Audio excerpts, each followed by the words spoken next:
A lot of you keep asking me for new games to play, something different from the usual stuff. So this list is for you. These aren't perfect games, they're not all 10 out of 10 masterpieces, but they're still absolutely worth playing. Chances are you missed a few of these. American Arcadia.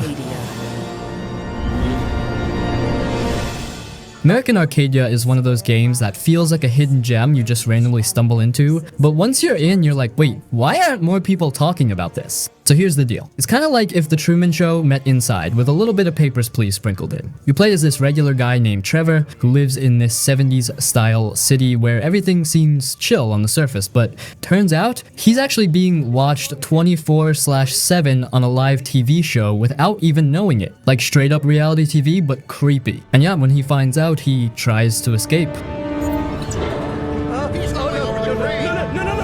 The cool part is that the game doesn't just stick to one style. Half the time you're playing as Trevor, doing classic side-scrolling platformer stuff, running, climbing, hiding, dodging, security, kind of like Limbo or Inside, but the other half you play as Angela, this hacker girl trying to help him escape from behind the scenes. And when you're her, it switches to a full 3D first-person view where you're solving puzzles, messing with computers, unlocking doors, stuff like that. It flips back and forth and keeps things fresh the whole way through.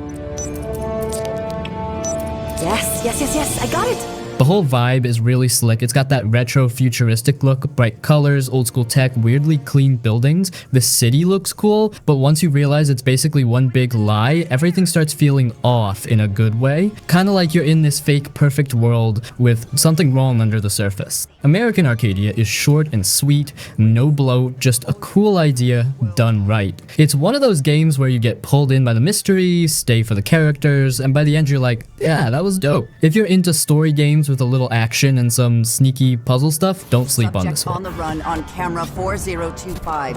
Interrupt broadcast immediately.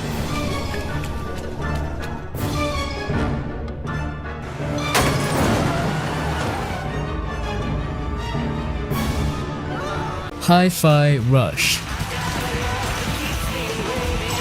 Hi-Fi Rush is this super energetic action game that mixes beat-based combat with hack-and-slash mechanics. You play as Chai, a regular guy who volunteers for this experiment that goes wrong, and as a result, he ends up with a cybernetic arm and this music player fused into his chest. That's the core gimmick. Everything in the game moves to the music. Your attacks, dodges, and combos literally sync to the beat. So timing isn't just cosmetic, it actually makes combat flow better. The story is mostly a fun, over-the-top setup. Chai is this sarcastic, kinda lazy guy who suddenly has to fight a bunch of corporate goons, crazy bosses, and the odd robot or two. It's not dark or emotional. It's loud, colorful, and full of personality. The writing is funny, the dialogue is full of jokes, and Chai reacts to situations in a very human way, which is nice because it makes you feel connected to him even though the story itself isn't super deep. Gameplay is where this game really shines. You can mash buttons and survive, but if you start syncing attacks to the rhythm, the combos flow naturally. You chain hits better, and boss fights feel satisfying instead of chaotic. You also get help from different partners during fights, each with unique abilities, which adds another layer of strategy. Switching between Chai and your partners feels smooth, and the bosses are designed so you actually have to pay attention, react, and sometimes even move around the arena to hit weak points on beat. Visually, the game is ridiculous in the best way. Neon colors, exaggerated character designs, crazy effects when you land combos, it all pops and matches the music perfectly. The environments are industrial but lively, and there's a lot of small details if you pay attention, like robots doing random tasks, hazards you can knock into enemies, or little visual cues that help you time attacks. It's not massive or open world, but it doesn't need to be. Everything is designed to support the rhythm combat, and that works really well. The music system is actually clever. It feels natural and rewarding rather than gimmicky. Hitting the beats gives you rhythm points which can improve your attacks or fill your meter for special moves. It's satisfying when you start seeing combos build up and the music and combat start feeling like one thing instead of two separate systems. Bosses really push this system, forcing you to pay attention to timing and positioning while keeping the flow going.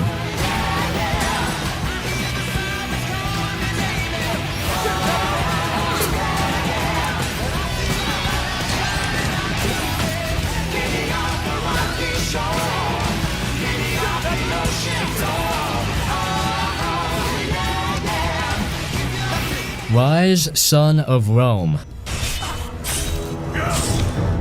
Son of Rome is this cinematic action game where you play as Marius Titus, a Roman soldier caught up in this huge story about family, honor, and war. It originally came out on Xbox One in 2013 and later on PC, and even though people mostly remember it for its graphics, there's more going on than just eye candy. The game is basically a third-person hack and slash with a lot of cinematic presentation. Think big battlefields, huge armies, and a ton of cinematic cutscenes mixed with the action. The story itself is kinda simple, but it works with the game's style. Marius starts as a young soldier, sees his family killed by barbarians, and sets out on this revenge path while also rising through the ranks of the Roman army. It's not subtle. Characters yell a lot, speeches happen all over the place, and the dialogue is very much epic Roman drama. But that's the vibe the game is going for, and I can't hate it for that. You feel like you're part of a story that's larger than you, even if some moments are a little over the top. Gameplay is mostly about combat, and it's a bit more tactical than it looks at first. You've got sword combos, shield blocks, executions, and some light strategy when facing groups of enemies.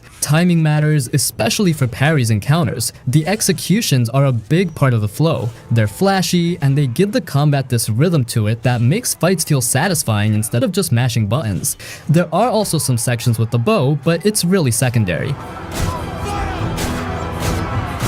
One thing that stands out is the scale. The battles feel huge, with dozens of enemies on screen, soldiers charging, and the occasional elephant or siege machine thrown in. Even though the game nudges you along a linear path most of the time, it still gives this feeling of being in a massive war. The environment, Roman forts, and battlefields are detailed and atmospheric, which helps sell the epic scale. Visually, it's probably what people remember most. CryEngine does a lot here. The lighting, the blood effects, the armor reflections, even the crowd animations are all solid for its time. It's not perfect. Some faces and expressions look a bit stiff, but overall it's impressive and still holds up better than a lot of other games from 2013. The story pacing can feel a bit forced at times, especially with all the cutscenes, but it keeps the focus on Marius and his personal journey rather than trying to overload you with politics or history lessons. There's a clear sense of progression. You go from a young soldier to a general, and the game makes you feel that growth through combat and story moments.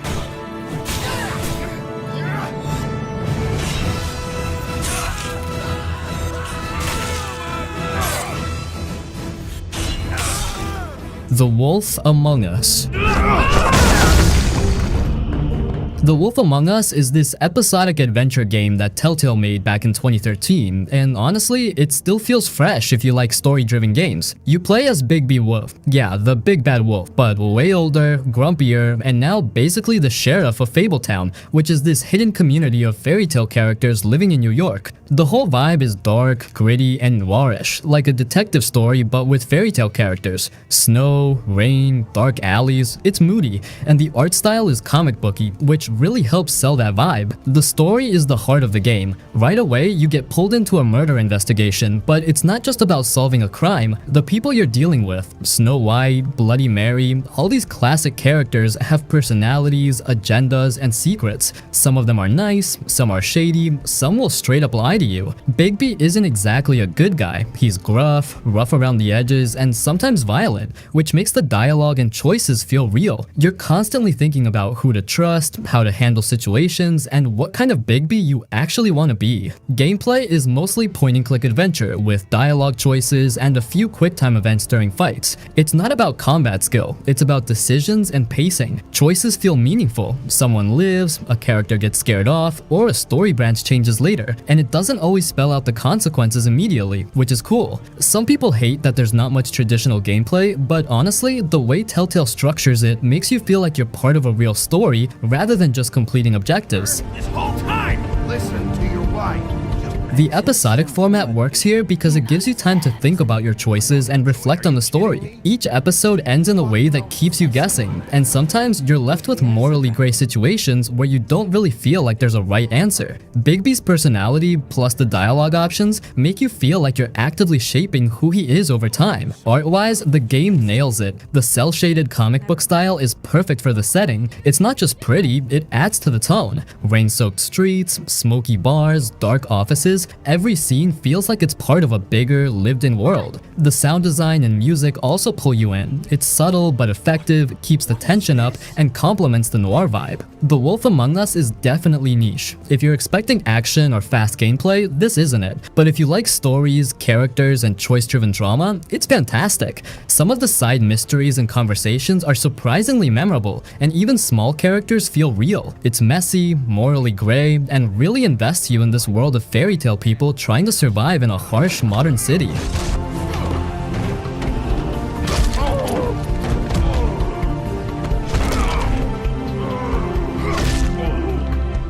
He's had enough. Imagine spending hundreds of hours in a survival game building the ultimate fortress with max level walls and turrets, only to log off and leave the front door completely open wide. You would never do that in-game because you know you'd get raided and lose everything instantly. But here's the thing, going online without a VPN is basically like leaving your real-life front door unlocked. You might not get robbed today, but you are definitely taking a massive unnecessary risk every single time you connect to the internet. The reality is that hackers don't usually bother trying to crack the people with max level security stats. They go after the easiest targets. If you're using public Wi-Fi at a coffee shop, hotel, or airport without protection, that easy target is you. Your data on those networks is often unencrypted, meaning anyone else on that network can potentially intercept your passwords, emails, and banking details. That's why I use ExpressVPN. Think of it as the ultimate defense buff for your real-life data. It protects your internet activity by hiding your real IP address and encrypting your entire connection through secure servers. I personally use it because it doesn't require a skill check to figure out. It is incredibly simple. You just open the app and tap one button. It works across all my devices, from my gaming PC to my phone and tablet, so I'm protected whether I'm working, gaming, or just scrolling. Stop acting like an NPC with zero defense stats. Use my link expressvpn.com/pixdragon to get 4 extra months of ExpressVPN, or scan the QR code on screen right now to get those 4 extra months and start browsing safely. Titanfall 2. But seriously, the one game that got completely messed up by a bad release date, it is this one. That's the most important thing to know about it. The company that made it, EA, decided to launch it right in between Battlefield 1 and the Call of Duty game, which were like the 2 biggest shooters that year. Everyone was busy playing those, and this amazing game just got totally overlooked when it came out. That's why it's on this list. But seriously, the single-player story in this game is way better than it has any right to be. You play as a guy named Jack Cooper, who's just a normal rifleman, but he gets stuck with this giant smart robot, a Titan named BT-7274. Titans are basically huge walking tanks that can talk. The whole game is built around the relationship between Jack and BT. It's like a buddy cop movie, but one of the cops is a 20-foot tall machine who takes everything you say super literally. Their dialogue is actually funny and gives the story a lot of heart, which you just don't expect from a big, fast-paced shooter. Now, the gameplay is what makes it a must-play. When you're running around as Jack, you're super fast. You can do all this cool parkour, like double jumping and sprinting across walls, and it feels incredibly smooth. It's like a completely different game from when you are inside BT. When you're in the Titan, the combat is heavy, loud, and powerful. You can switch between these 2 styles of play instantly, and the level design constantly makes you swap back and forth. You might have to jump out of BT, wall run across a giant gap, clear a small area of enemies, and then find a way to get back to your Titan. And listen up, there's one level in this game that is just legendary. It's called Effect and Cause. In this level, you get a special piece of gear that lets you time travel instantly between the past and the present. You are literally jumping back and forth to solve puzzles and fight enemies. 1 second you're fighting bad guys in a clean, working factory, and the next second you hit a button and you're in the same exact spot, but it's totally ruined, overgrown with plants, and full of different enemies. It's a totally clever mechanic that only lasts for that one section, and it shows how much effort they put into making the campaign feel fresh and different all the time. So forget the fact that it sold poorly at launch. The campaign is short, but every single minute is packed with cool ideas and amazing action. You just gotta experience that bond with BT for yourself. It's seriously a solid, well-made shooter.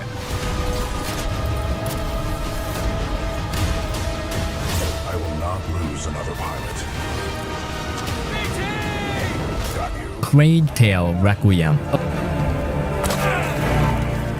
A Plague Tale Requiem is a great example of a story-driven game that got overlooked because it came out at the same time as huge hits like God of War Ragnarok and Elden Ring. Even though it didn't get as much attention, it's one of the most visually stunning and emotionally intense single-player games in recent years. The game is way more than its rat game nickname. It's an emotional roller coaster with a deeply personal story. You follow Amicia and her little brother Hugo, two kids surviving a terrifying medieval world. This time, the stakes are much bigger. What happens isn't just local, it affects the whole world. The story's darker, showing how the events of the first game have changed them. Amicia isn't just protecting Hugo anymore. She's traumatized, angry, and struggling to control her violent side. That inner struggle makes the story feel mature and real, showing how desperation can lead to harsh choices that even hurt the people you love. Gameplay has also gotten a big upgrade.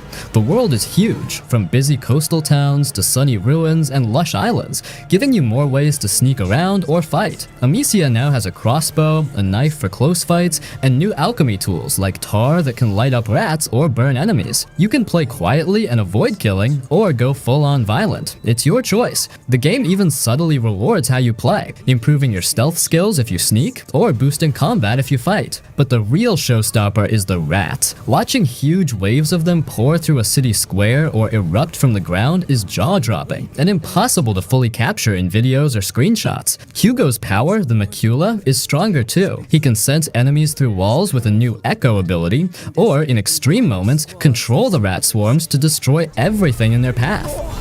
You need more rats!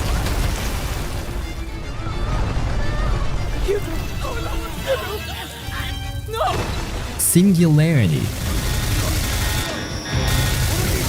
Singularity is this first-person shooter that came out in 2010, and honestly, it's one of those games people kind of forget even existed, which is a shame because it actually does some interesting stuff. You play as Captain Nathaniel Renko, a US soldier sent to this mysterious Russian island called Katorga 12, and the story immediately hits you with this mix of Cold War vibes, time experiments, and sci-fi twists. The island was the site of secret experiments with this substance called E99 that messes with time, and of course, things have gone horribly wrong. The thing that makes this game unique is the time manipulation. You get this device called the TMD, Temporal Manipulation Device, which lets you do stuff like aging or reverting objects and enemies. You can take a broken down bridge and make it whole again, or make a freshly repaired door crumble. Enemies, you can age them until they die instantly or revert their armor to make it weaker. It's a mechanic that's actually really fun once you start experimenting. You're not just shooting and running, you're thinking about how to use time itself to solve problems and survive fights. The combat is solid, typical shooter style, but the TMD gives it that extra layer of strategy. You still have guns, grenades, and melee, but mixing them with time powers makes fights more interesting. I've spent entire sections just playing around with objects, making barrels old, then blowing them up, or freezing a turret mid-fire. It's clever because it turns a standard FPS into something a bit more tactical and unpredictable. The story and setting are pretty solid too. Katorga 12 feels like a real creepy abandoned island, with labs, military bases, and weird experiments lying everywhere. There's this constant tension. It's eerie but not horror level scary. You get little notes and recordings that flesh out the backstory, and the characters feel more grounded than a lot of shooters from that time. Renko is a straightforward protagonist, but the island and its mysteries carry most of the weight, and that works because exploring is satisfying. The game also does a good job of pacing. You'll have intense combat sections, then slower moments to explore, use the TMD creatively, or figure out a puzzle. None of it drags too long, and the story keeps you curious about what's really going on with the time experiments. The bosses aren't huge in number, but the TMD gives them a unique twist, because you can't just gun them down. You have to use time in clever ways to survive. Visually, it's dated now, but back then, it was pretty solid. The environments are detailed and varied. Frozen labs, crumbling military bases, forests on the island, and the design really helps sell the time manipulation mechanics. Sound and music fit the tone too. Tense, moody, sci-fi tinged without ever feeling overbearing. Singularity doesn't try to reinvent shooters, but it takes the genre and adds one really strong, unique mechanic that keeps it interesting. It's not perfect, some guns feel generic, and the story isn't mind-blowing, but the time powers make it memorable, and the way you can manipulate objects and enemies adds replay value. It's a shooter shooter that rewards experimentation, and for anyone who likes a mix of action and clever mechanics, it's definitely worth checking out.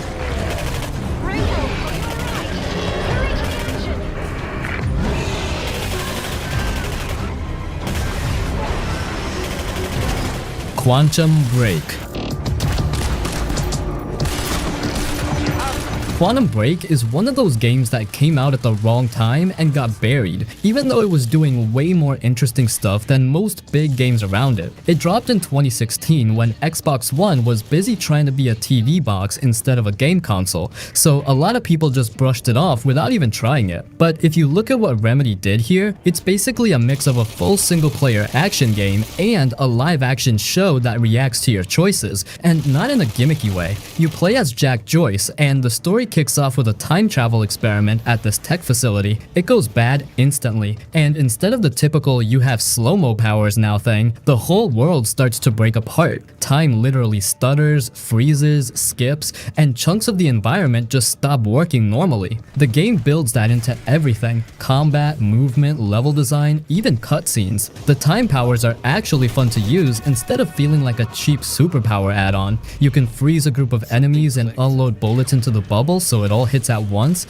or dash across the map while everyone else is basically paused. There's a shield, a time blast, and this blink-style dodge that makes fun fights feel more about movement than hiding behind cover. It keeps combat from getting stale since you're not stuck doing the same two actions over and over. The live-action episodes are what made people ignore the game, but they're better than they sounded in trailers. Remedy filmed them with real actors from shows like Game of Thrones, The Wire, X-Men movies, and it isn't just random side story stuff. At the end of some chapters, you get these junction points where you pick how certain events go, and the TV episode that plays after changes based on that choice. It sounds weird until you actually play it, then it just feels like another way the story reacts to you. And even outside the time powers, the world looks and feels different. Buildings freeze mid-collapse, cars float in midair, objects rewind and glitch out, and the game doesn't just use that as background. You walk through it while it's happening. It gives the game its own identity. It's not a full open world, but each area feels like it has purpose, and the pacing doesn't waste your time with pointless filler. The reason it ended up underrated had nothing to do with quality. Xbox didn't know how to market it, people were already annoyed by the TV push, and it didn't get ported to other platforms at launch. So it got forgotten even though it plays great and still holds up visually and mechanically. If you like story-driven single-player games with actual production value, Quantum Break is one of those titles people skipped for no real reason. It's one of Remedy's most experimental games and easily deserves more eyes on it.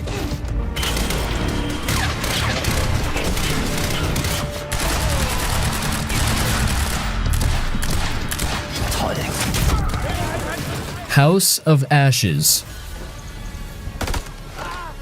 House of Ashes is one of those horror games that keeps things tense from start to finish without wasting your time. The whole story takes place in Iraq, where a squad of American soldiers and one Iraqi officer end up trapped underground after a mission goes wrong. They fall into these ancient ruins buried under the desert, and that's where everything starts going bad. The game isn't just about jump scares. It builds its tension around the characters being stuck in a place they don't understand. There are tunnels, tombs, old carvings, hidden chambers, and you never really feel safe. The more they explore, the more they realize something else is down there with them, and it's not human. That's when the survival side kicks in. Gameplay is cinematic with quick-time events, choices, and character moments. You switch between different characters as things get worse, and the way you respond decides who makes it out. There's no filler exploration. Every section pushes the story forward. The creatures you deal with aren't random ghosts or cheap horror monsters either. They feel physical and dangerous, and once you get a good look at them, the panic hits harder. The characters don't start off liking each other, but the situation forces them to work together. Some characters can actually build respect if you play it a certain way, and some can get killed off fast if you mess up. It keeps every scene tense, because one wrong move ends someone's story. Visually, the underground setting is the best part. It's dark, dusty, and tight, with just enough lighting to make you feel like something could jump out at any second. The sound design helps a lot too. Footsteps, echoes, and that creepy silence right before something goes wrong. House of Ashes is one of the better horror choices if you want a game that's short and tense and story focused. It doesn't try too hard to be complicated. It's about being trapped in the dark with something hunting you, and that's enough to carry the whole experience.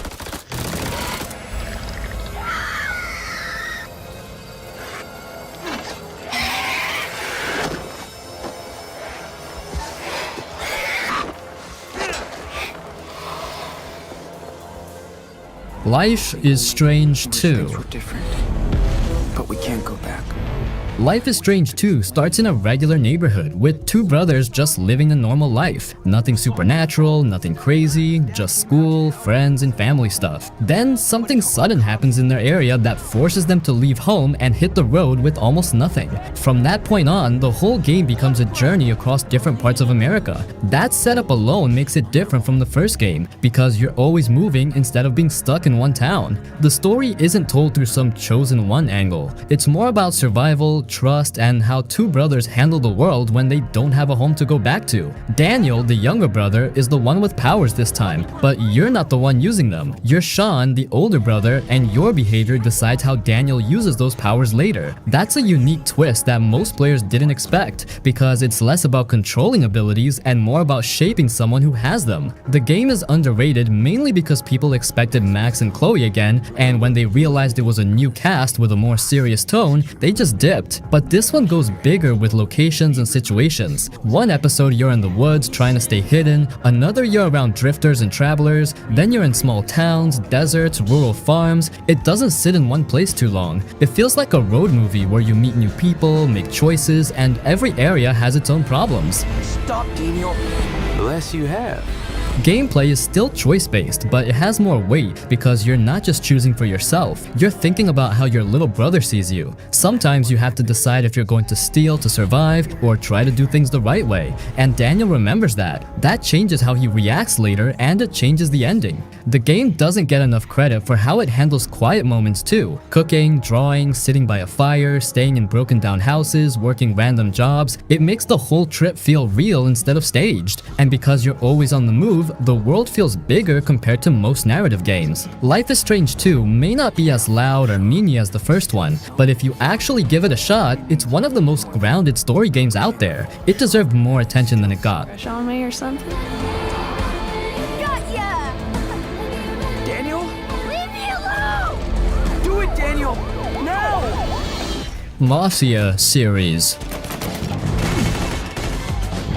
The Mafia series is one of those story-driven crime game collections that never gets enough credit. Each game drops you into a different era of organized crime in America, but the way it tells the story is what makes it stick. You're not just running around in a city doing random jobs. Every mission has weight, and the world feels alive around you. In the first game, you start as Tommy Angelo, a regular cab driver who somehow ends up working for the Salieri crime family. The gameplay mixes driving, shooting, and stealth in a way that's smooth and cinematic, and the city itself feels real. Streets, neighborhoods, nightclubs, and alleys all look like they could exist in the 1930s. Driving is a big part of it, and it's not just for show. Car chases feel tense, and handling the older cars actually takes some skill.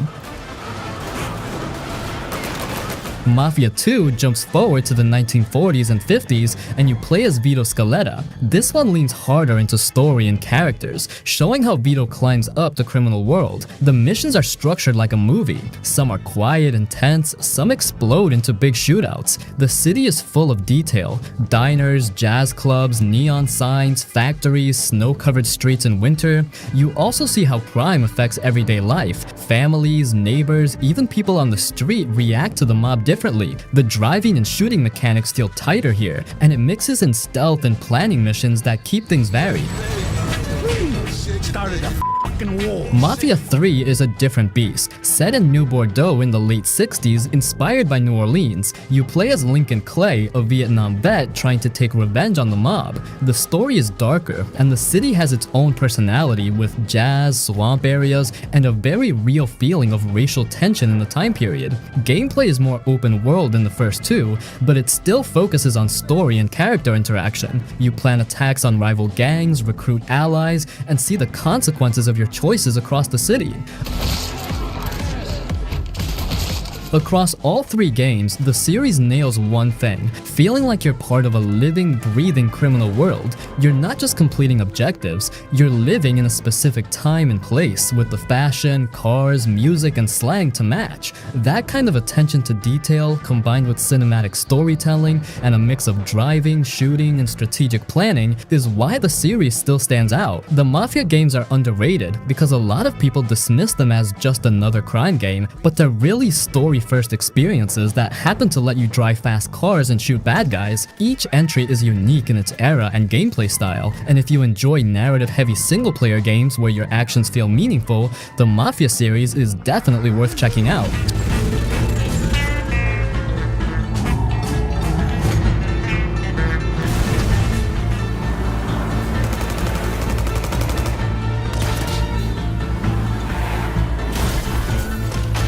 Sleeping Dogs. This game puts you in Hong Kong as Wei Shen, a cop who's gone undercover in one of the city's biggest triad families. Right away, you realize it's not a typical open-world crime game. The city feels so packed and gritty compared to the usual games set in the West. There are people everywhere, vendors shouting, cars honking, scooters weaving through traffic. Even just walking down the street feels so immersive. That's part of what makes exploration so satisfying. Also, combat here in Sleeping Dogs hits way differently than most games. You're not just mashing buttons, it's hand-to-hand martial arts, and the game gives you ways to chain attacks, counter punches, grab enemies, throw them into walls or tables, even use environmental objects like bottles or chairs. Every fight can feel cinematic if you do it right. Guns are in the game too, but the main satisfaction comes from the fighting. You're constantly switching between shooting, punching, and chasing enemies, and because each mission throws in new situations, like multiple enemies, tight corridors, or gangsters with knives, it doesn't ever feel repetitive.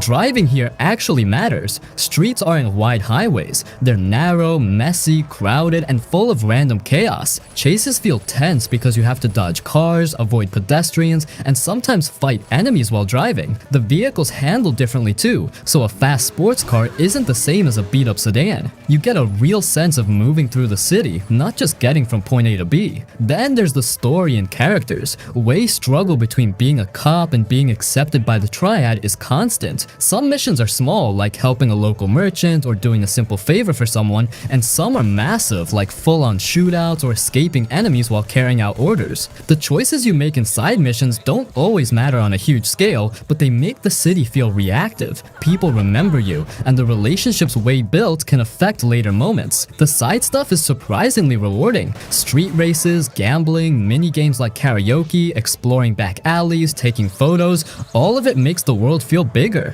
Even little missions like stopping a street fight or chasing someone down on foot make the city feel like it exists beyond the main story. You get the feeling that everything is happening for a reason, not just filler. Sleeping Dogs is underrated because people lump it in with GTA and think it's just a clone, but it isn't. The combat, the city, the martial arts, the emotional stakes in the story, and the way it mixes narrative with open world freedom, all of that gives it its own identity. It's chaotic at times, tense at times, and still has these quiet human moments where you just ride around the city or sit down and watch the world go by. If you've never played it, it's one of those games that sticks with you because it actually feels like a living place you're part of.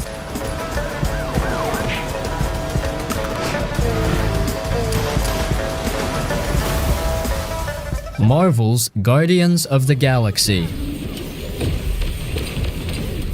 The game drops you right into the middle of a bunch of chaos with the Guardians. You're Star-Lord trying to lead this crew of misfits across space while everything is falling apart around you. Rocket is loud, sarcastic, always complaining about everything. Groot barely talks but does his own thing. Drax doesn't get jokes, and Gamora is just trying to keep everyone alive while you're yelling orders. The thing is, they all feel alive. They fight on their own sometimes, mess up, or argue with each other, and that makes makes every fight and cutscene feel unpredictable. Fights are fast, but you have to think a little. You shoot with Star-Lord's blasters, dodge enemy attacks, and at the same time, you can tell the team to do specific moves. Rocket blows stuff up, Groot can slam or block, Drax charges in and wrecks, and Gamora moves super fast and precise. Timing is everything, because if you don't coordinate well, enemies overwhelm you, and sometimes just watching them do their own thing makes it funny or scary. There's also a lot of environmental stuff, walls, boxes, switches that you can use in fights.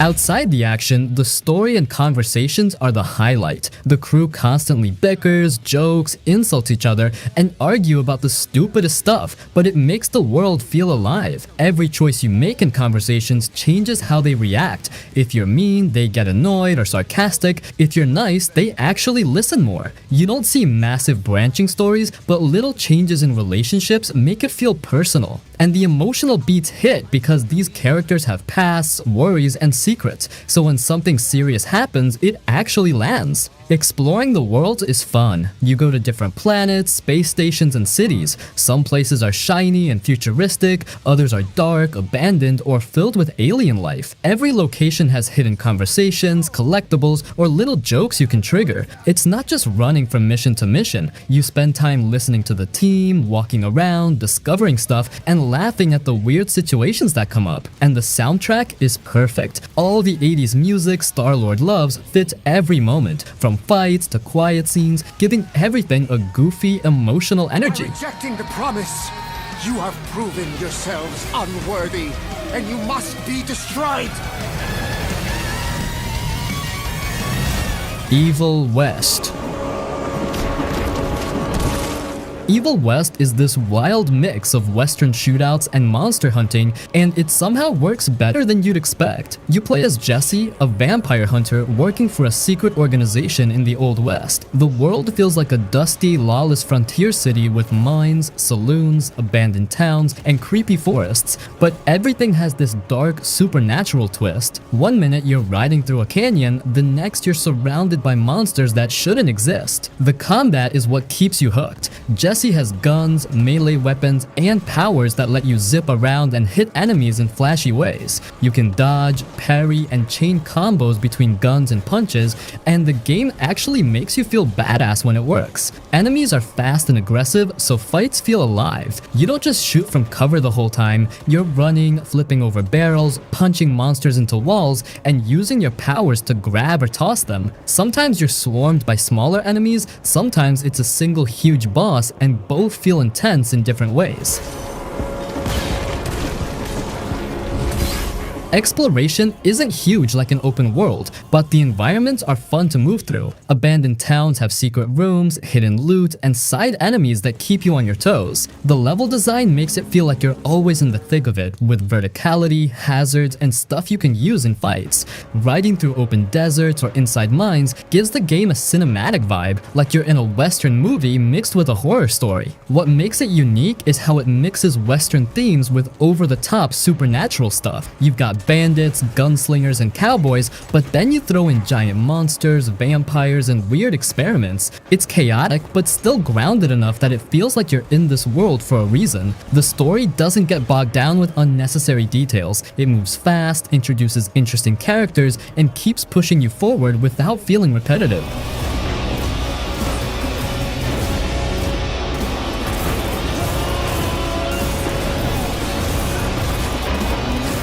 The Saboteur.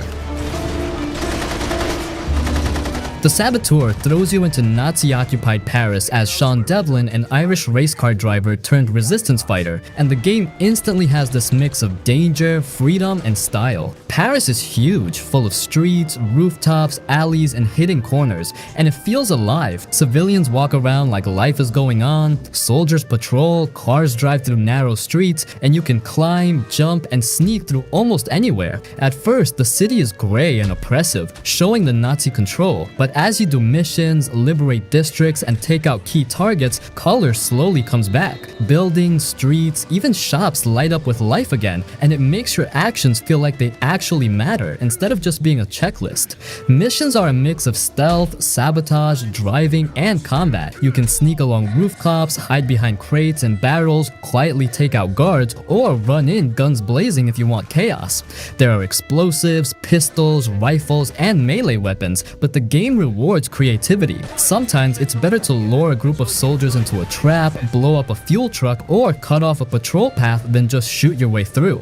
Climbing and parkour is huge. You can leap between rooftops, swing from scaffolding, or scale walls to get behind enemy lines. It feels smooth and natural, and using the vertical spaces in Paris gives missions a different dimension than most open-world stealth games. Driving is another big part. You steal cars, motorcycles, or even trucks to get around quickly or chase down targets. The streets are narrow and often full of obstacles, so high-speed chases feel tense and chaotic. Sometimes you're dodging Nazi patrols, sometimes you're rushing to escape an area after a sabotage mission, and it keeps the pace varied.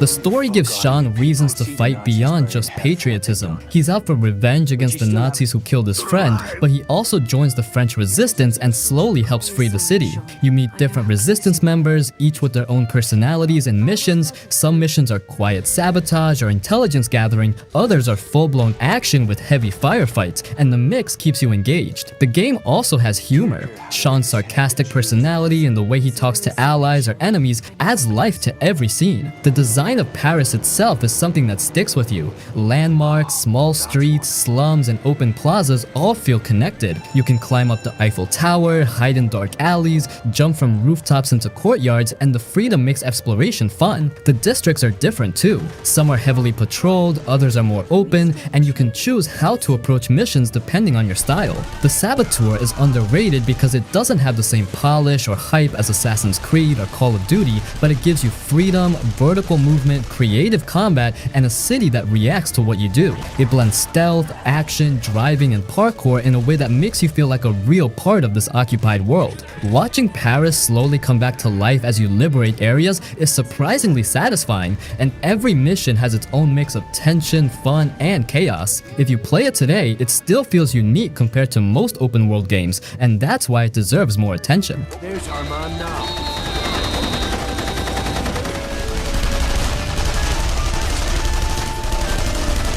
Hitman Absolution.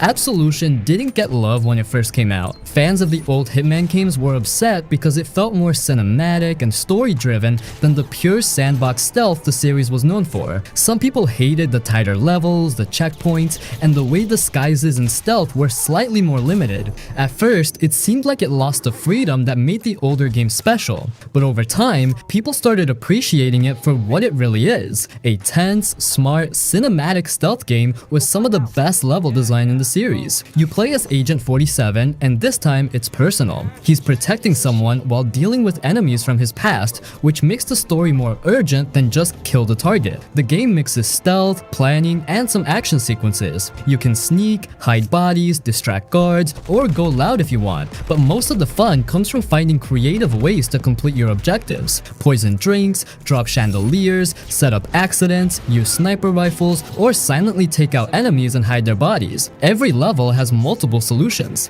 Watching a plan come together is super satisfying. The disguises are important too. Wearing the right clothes lets you blend in, access restricted areas, or get close to targets. Civilians and guards act realistically, so you have to pay attention to patterns and timing. The world feels alive, with crowded streets, hotels, factories, and warehouses that all feel different but believable. There's a lot of verticality and interaction with objects. You can use almost anything in the environment to your advantage. The story and levels make it feel cinematic without losing that classic Hitman Hitman satisfaction. Some missions have intense escapes or action sequences, but the game rewards patience and creativity more than raw skill.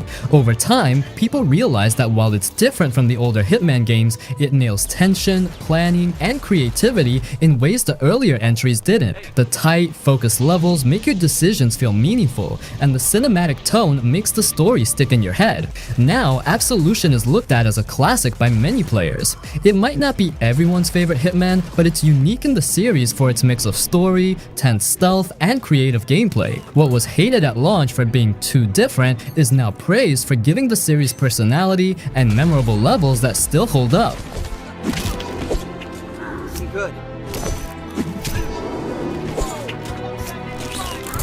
Road 96.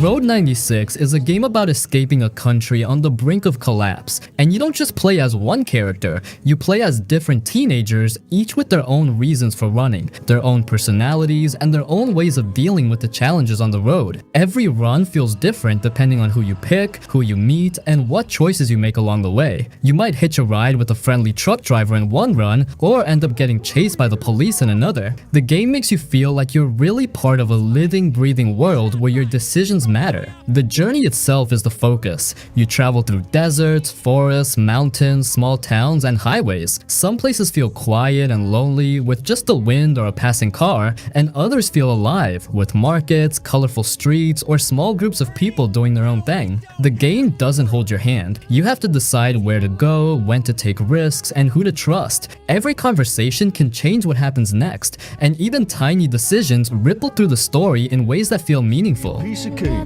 Okay, let's go. There's a psycho after. The gameplay is simple but tense. You hitch rides, sneak past police checkpoints, talk to strangers, or just explore the environment. You make choices constantly, sometimes moral, sometimes just practical. Do you take a risky shortcut through a dangerous forest, or stick to the main road where the cops might catch you? Do you trust a stranger who offers you a ride, or play it safe and walk? The game mixes moments of quiet exploration with sudden tension, like being chased, trapped, or running out of time. Because the encounters are randomized, every run keeps you on your toes. One of the coolest parts of Road 96 is how the multiple character stories overlap. You start seeing threads that connect the runs, people you meet, events that repeat in different ways, and consequences that affect other characters. It's subtle but satisfying, like the world is bigger than just one journey. That makes the game feel alive and layered. The story is about more than just escaping. It's about survival, hope, and the people you meet. Some characters are cynical, others desperate, some just lucky, and each run shows a different perspective on the country and its problems. The game does a great job of telling emotional and personal stories without dragging things out or being overly dramatic. You feel the weight of the world, but there are also small moments of humor or kindness that make it feel human. And their journeys have only just begun. Each decision could shape your destiny and Petria's too. Mad Max.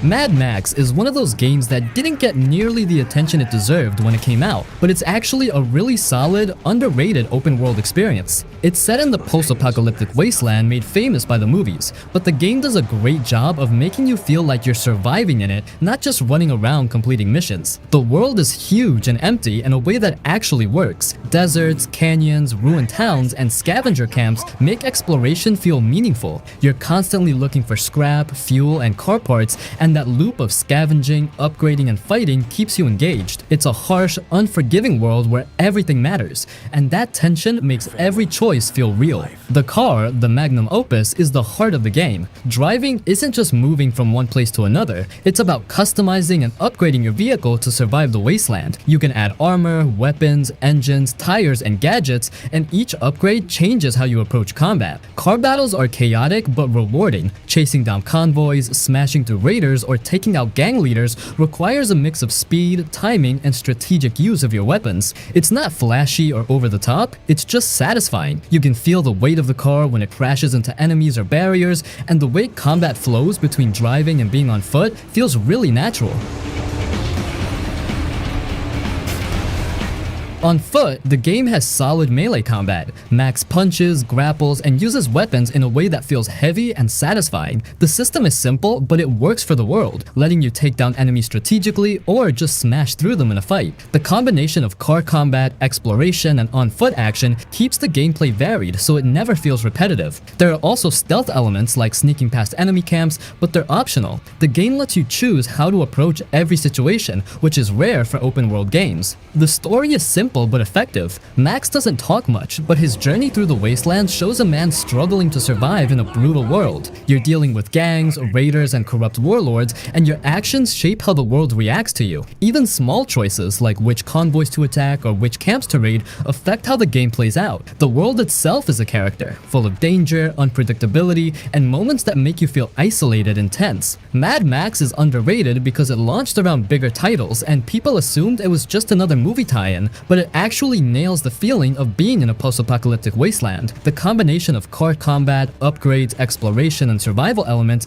makes it stand out. It's harsh, satisfying, and immersive in a way that only a few open-world games manage. The game might not be flashy, but every moment feels meaningful, every battle feels tense, and every upgrade makes your journey easier and more fun. If you missed it when it first came out, it's definitely worth checking out now. Spending time in the wasteland, upgrading your car, taking down gangs, and just surviving in a brutal world makes Mad Max one of the most satisfying, underrated games of its generation.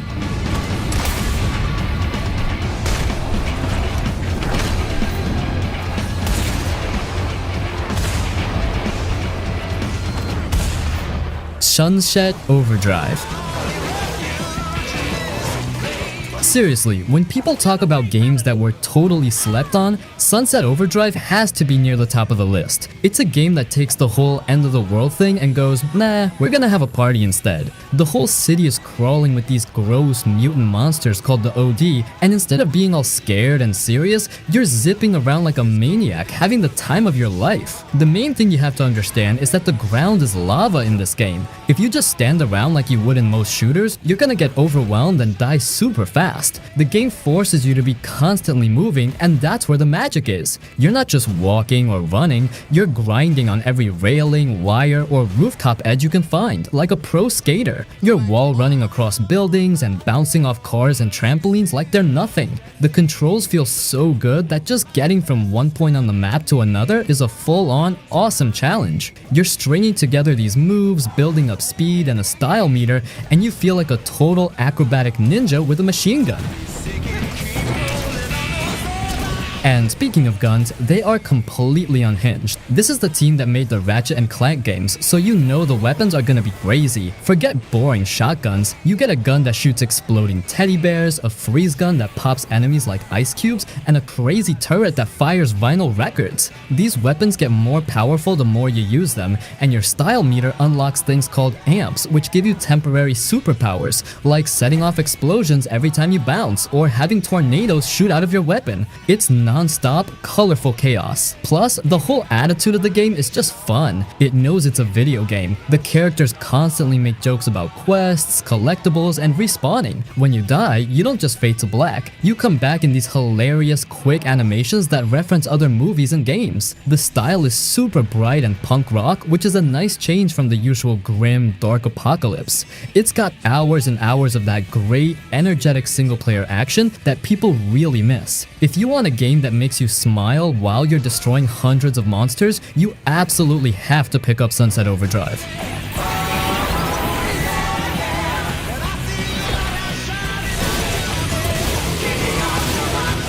Prey 2017. This is honestly one of the most interesting sci-fi games of the decade. You play as Morgan Yu aboard the Talos 1 space station, a massive, futuristic research facility orbiting Earth, and the way the game lets you explore it is one of its strongest points. The station is full of hidden rooms, labs, maintenance areas, and abandoned offices, and every corner has something that makes you curious. A piece of story, a note, or a tool that can help you survive. It doesn't hold your hand, which makes the exploration feel real. You're constantly thinking thinking about how to approach enemies, where to go next, and how to use the resources around you. The gameplay is what really makes Prey special. The aliens, called Typhon, are smart and dangerous, and the game encourages creative problem solving. You can fight them directly, use traps, or manipulate the environment to your advantage. The game gives you powers called neuromods that let you do things like climb walls, hack machines, or even mimic objects, and experimenting with these powers is extremely satisfying. Every choice in combat can feel meaningful, and the freedom the game gives you to approach situations in multiple ways is rare. You can sneak, hack, shoot, or use your powers, and each method completely changes how encounters play out. I think many people wrote it off as just another sci-fi shooter, but it's more than that. It combines Metroidvania-style exploration, RPG elements, and immersive sim mechanics into a cohesive, tense experience. The story itself is layered and morally gray. You're discovering what's happening on Talos 1, questioning who you can trust, and uncovering secrets about yourself. The writing, environmental storytelling, and audio cues all make the station feel alive, like a character in itself. Prey is also incredibly replayable. Depending on which powers you choose, which areas you explore first, or how you handle the Typhon, your experience can feel completely different. The tension, the mystery, and the sense of isolation are constantly present, making every playthrough unique. It's not flashy or over the top, but it's smart, detailed, and immersive, and the freedom the game gives you makes it stand out in the genre. If you missed it when it first came out, Prey is worth going back to now. It's a brilliant mix of exploration, combat, and choice, and it's one of the smartest, most underrated games of its generation.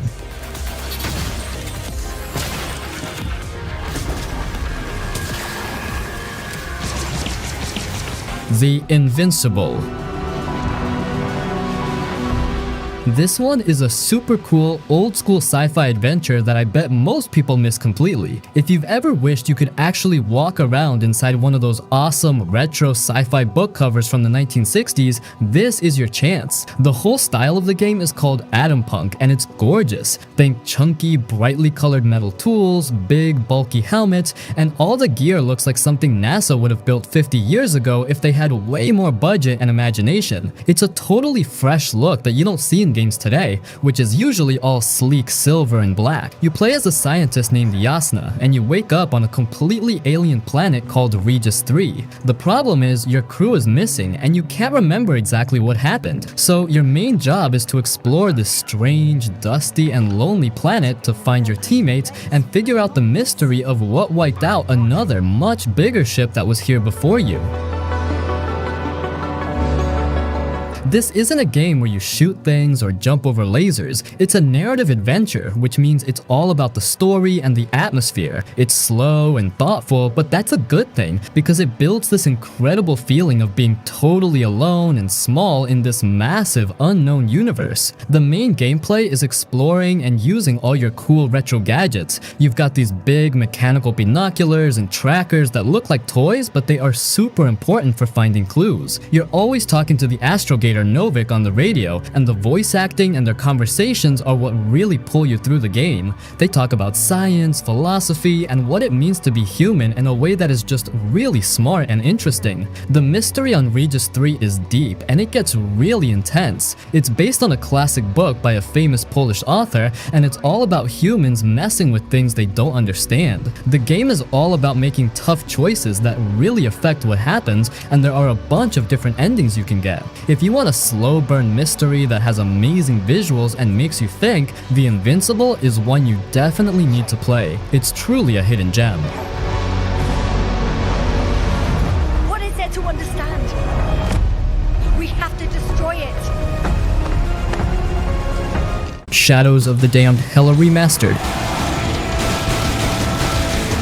So in this game, you play as Garcia Hotspur, this demon hunter dude whose girlfriend gets kidnapped by demons. So naturally, you go to hell to get her back. It's a pretty straightforward setup, but the game is anything but. The whole thing has this grindhouse B-movie vibe, and it's full of crazy characters and over-the-top action. The combat is pretty standard third-person shooting, but it's the atmosphere and the humor that make it stand out. Garcia is constantly cracking jokes, and the game is full of visual gags and silly situations. It's not afraid to be ridiculous, and that's part of its charm. What's cool is the way they use light and dark in the game. You have this torch that you use to fight off the shadows and solve puzzles. It's a neat mechanic that adds a layer of strategy to the combat.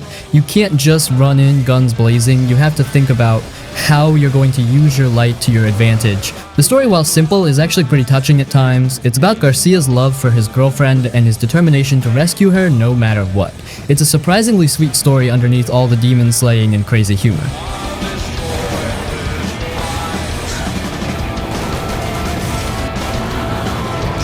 Call of Juarez Gunslinger.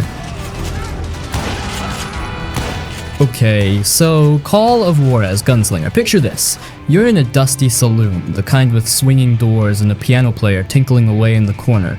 This grizzled old bounty hunter, Silas Greaves, walks in, orders a drink, and starts telling stories about his life. That's basically the whole game. It's framed as him recounting his adventures, and it's a really clever way to do it.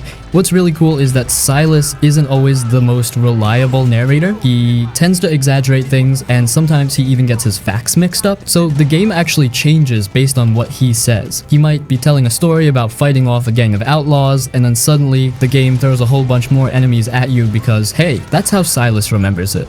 Or he might say he jumped across a huge chasm, and then the level design will suddenly change to include this impossible jump. It's a really fun and unpredictable way to experience the story. You're never quite sure what's real and what's just Silas's imagination. The gunfights are pretty great too. It's a solid western shooter with all the classic weapons, revolvers, rifles, shotguns, the whole shebang. You can slow down time for some cool slow motion kills, and there are these duels where you have to be lightning fast on the draw. It's a satisfying and engaging combat system. It's not just about shooting. There's some strategy involved in how you use your weapons and when you use your special abilities. The game has a really distinct look too. It's got this stylized, almost comic book-like art style that really fits the over-the-top nature of Silas's stories. It's visually appealing, and it gives the game a unique personality. It's not trying to be realistic, it's embracing the fun and exaggerated style of classic westerns. Call of Juarez Gunslinger isn't a massive epic game, but it's a really enjoyable and memorable experience. It's a fresh take on the western genre, and it's definitely worth a play if you're into shooters or just like a good fun story. It's a great game for when you just want to unwind and have a good time. It's a fun, quirky, and surprisingly clever game.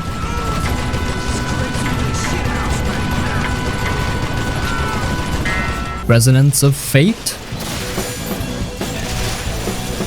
So, Resonance of Fate. This game is just weird. Like JRPG weird, but even more weird. So, it's another JRPG, right? So you've got your big world, your airships, your crystals, all that good stuff. But the way you fight, forget everything you know about turn-based combat. This game has its own thing going on. It's called the tri-attack system, and it's complicated. Basically, you've got these three characters and they're all armed to the teeth. You're trying to chain their attacks together to do maximum damage. It involves running around, jumping, and doing these special scratches to really hurt the bad guys. It sounds confusing, and yeah, it kind of is at first, but once you get the hang of it, it's actually pretty satisfying. It's like solving a puzzle while you're fighting. The story is, well, it's a JRPG story. You've got your classic elements, a corrupt government, a big conspiracy, and of course, the chosen ones, or in this case, mercenaries, who are destined to save the world. It's not the most original story you'll ever see, but it's told well enough, and the characters are pretty likable. They've got their own quirks and personalities, which makes them fun to watch. What really makes Resonance of Fate different is the way it looks. It's got this really distinctive visual style. It's almost like a steampunk anime with all these elaborate costumes and crazy gadgets. The world itself is full of gears and clockwork stuff. It's a really cool and unique look that gives the game a lot of character. Now, this game is not easy. That combat system I was talking about, it takes time and effort to learn. You can't just button mash your way through battles. You have to think about what you're doing and plan your attacks carefully. It can be frustrating sometimes, especially when you're first starting out, but when you finally pull off a perfect combo and take down a tough enemy, it feels really good.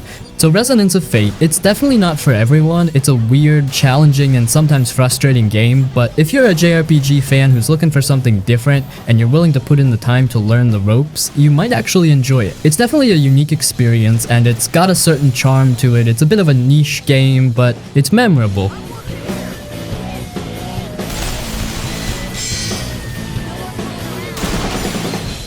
The Vanquish. Imagine a game where you're basically a human rocket sliding around at insane speeds, blowing stuff up in slow motion. That's Vanquish. It's pure, unadulterated action. You play this guy, Sam, and he's wearing this super powered suit. He's trying to take back a space station that's been taken over by robots, and that's pretty much all the story you need. It's not about the plot, it's about the crazy action. And the action is wild. Sam can boost around like he's on roller skates, he can slow down time so he can line up perfect shots, and he's got a whole arsenal of crazy weapons. Think shotguns that turn enemies into goo, rocket launchers, and all sorts of other fun stuff. It's just a constant explosion of gunfire, slow motion dives, and robots getting blown to bits. It's like a Michael Bay movie, but you're in control. What's cool is that it's not just mindless action. There's actually some strategy involved. You can't just run in guns blazing because you'll get taken down pretty quickly. You have to think about how you're going to use your abilities and your weapons. The slow motion thing is super important. It lets you dodge attacks and line up shots, and it adds a cool tactical element to the fighting. They're always trying to find the best way to use your limited resources and take down the enemies efficiently. The game looks really good too. It's got this sleek futuristic style, everything is shiny and metallic, and the robots look really cool. The action is always smooth and fluid, even when there's a ton going on screen. It's just a visually impressive game. Vanquish is a pretty short game, you can probably beat it in a few hours, but those few hours are packed with intense action. It's a game that doesn't take itself too seriously, it's just about having fun and feeling like a badass. If you're looking for a game that's fast, fun, and doesn't require a lot of thinking, you should definitely check this one out. It's just a really great action game. It's perfect for when you just want to let loose and blow some stuff up. It's a classic for a reason.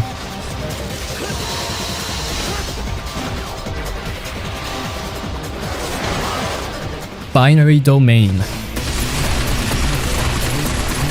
This game is a really funny one, so imagine Gears of War, but made by RGG Studios, the same studio who are known for the amazing Yakuza games. This is really weird and unexpected, but anyway, this game is kind of a hidden gem, I think. It's a third-person shooter, but it's got this really interesting angle. It's all about robots and relationships. You play this guy, Dan, and he's part of a squad sent to Japan to deal with these robots that have gone rogue. The story is, well, it's a little cheesy at times, but honestly, it's pretty engaging. It's got some surprising twists and turns, and the characters are actually pretty likable. They've got their own personalities and quirks, which makes them fun to watch. What makes Binary Domain different is this thing they call the consequence system. It's all about how you interact with your squad mates. If you're a jerk to them, they're not going to be too keen on helping you out in a firefight. But if you're cool and supportive, they'll have your back. It's not just about shooting, it's about building trust and teamwork. It makes you actually think about what you say and how you act, because it can really affect how the game plays out. It's a neat mechanic that adds a layer of strategy beyond just pointing and shooting. The shooting itself is pretty solid. It's your basic third-person cover shooter, but it's well done. The robots are fun to fight, they've got different designs and attack patterns, so it keeps things interesting, and there's a good variety of weapons to try out. So it's not the most innovative combat system ever, but it's satisfying and enjoyable. The game also has a really cool visual style. It's kind of gritty and futuristic, which I think works really well. The robots look awesome, and the environments are interesting to explore. It's just a visually appealing game. Binary Domain is one of those games that I think a lot of people missed when it came out. It's got a decent story, some likable characters, and a really cool gameplay mechanic that makes it stand out from other shooters. If you're looking for something a little different and you like games with squad mechanics and some strategic depth, you should definitely give this one a try. It's a game that's a bit underappreciated, but it's definitely worth checking out. It's just a good, solid shooter with some interesting ideas.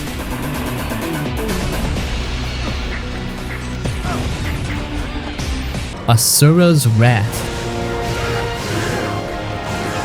Man, this game is just crazy. It's like someone took a bunch of anime tropes, mixed them with some Hindu mythology, and then cranked everything up to 11. It's not your typical action game, it's more like an interactive anime series. You play Asura, who's basically a demigod, and he gets betrayed and killed, which, you know, is a bad start to his day. But then he comes back, fueled by pure, unadulterated rage, and he's out for revenge. That's the basic plot, and it's pretty straightforward, but the way they tell the story is anything but. What makes Asura's Wrath stand out is how cinematic it is. It's broken up into episodes, just like a TV show, and it's packed with quick-time events and these ridiculously over-the-top action sequences. Think giant explosions, planet-sized enemies, and Asura punching things so hard they explode.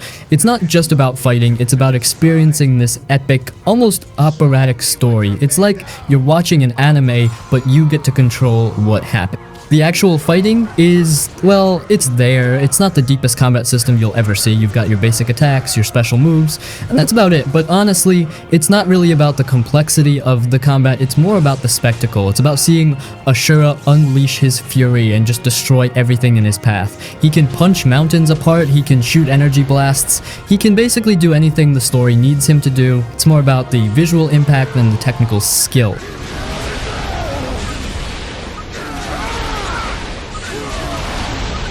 And the game looks fantastic. It's got this really unique art style that's inspired by anime and Hindu art. The characters are all huge and powerful, and the environments are these massive, imaginative landscapes. It's a visually stunning game, even by today's standards. Asura's Wrath isn't a long game, and it's definitely not a traditional action game. It's more of an interactive anime experience. It's short, it's loud, it's completely over the top, and it doesn't apologize for any of it. If you're looking for something different and you enjoy a good dose of spectacle and ridiculous action, you should definitely give it a try. It's a unique and memorable experience. It's a great example of how to make a truly bombastic and over-the-top action game. It's not trying to be subtle, it's just pure, unadulterated fun.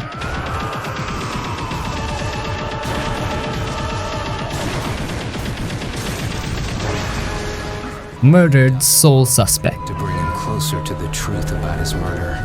The whole idea behind this game is pretty cool. You're a cop, Ronin, and you get murdered. Brutal, right? But instead of, you know, just being gone, you become a ghost. In your new ghost job, solving your own murder. It's a detective game, but with a supernatural twist. What makes it interesting is how you actually investigate. Being a ghost has its perks. You can walk right through walls, which is handy for sneaking into places you shouldn't be. You can possess people, so you can eavesdrop on conversations and see what they're thinking. You can even rewind time a little bit to see what happened in a certain spot. It's a pretty creative way to gather clues and figure out what went down. It's not just about looking at stuff, you're actively using your ghost powers to find the truth. The story itself is a classic murder mystery, really. It's got twists, it's got turns, it's got red herrings, all the stuff you'd expect. It's not the most original story ever told, but it's engaging enough to keep you playing. You also get to learn more about Ronin's past and his relationships with other people, which adds some depth to the whole thing. It's not just about solving the crime, it's about Ronin's personal journey too. The game has a pretty cool look too. It's dark and atmospheric, which makes sense since you're a ghost and everything.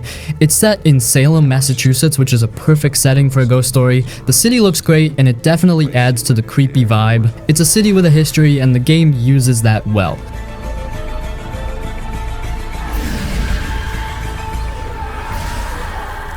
The Darkness 2. This game is dark, like really dark. It's based on a comic book, and it definitely has that gritty noir feel. You play Jackie Estacado, who's basically a mob boss, and he gets possessed by this demonic force called the Darkness, which, you know, sounds like a bad day, but it gives him some seriously messed up powers, which he then uses to get revenge on everyone who's wronged him. So it's a revenge story, but with demons. What really makes the Darkness 2 stand out is the way it looks. It's cel-shaded, which gives it this kind of comic book style, and it's incredibly violent. I mean really violent. The Darkness powers are brutal. Jackie can sprout these demonic tentacles and use them to grab enemies, throw stuff around, and just, well, let's just say things get messy. It's definitely not a game for kids or anyone who's squeamish. The gameplay is a mix of shooting and using these Darkness powers. You've got your standard guns, but the tentacles are what make it interesting. You can grab enemies and use them as shields, or you can rip them apart. It's a really fun and satisfying way to fight. It's not just about shooting, you've got these extra powers that really add to the combat. The story is actually pretty good too. It's a dark and twisted tale of revenge, sure, but it's also about Jackie's struggle to control the darkness. It's like he's fighting his own inner demons, literally. The characters are well developed and the voice acting is excellent. You actually start to care about what happens to Jackie, even though he's kind of a bad guy.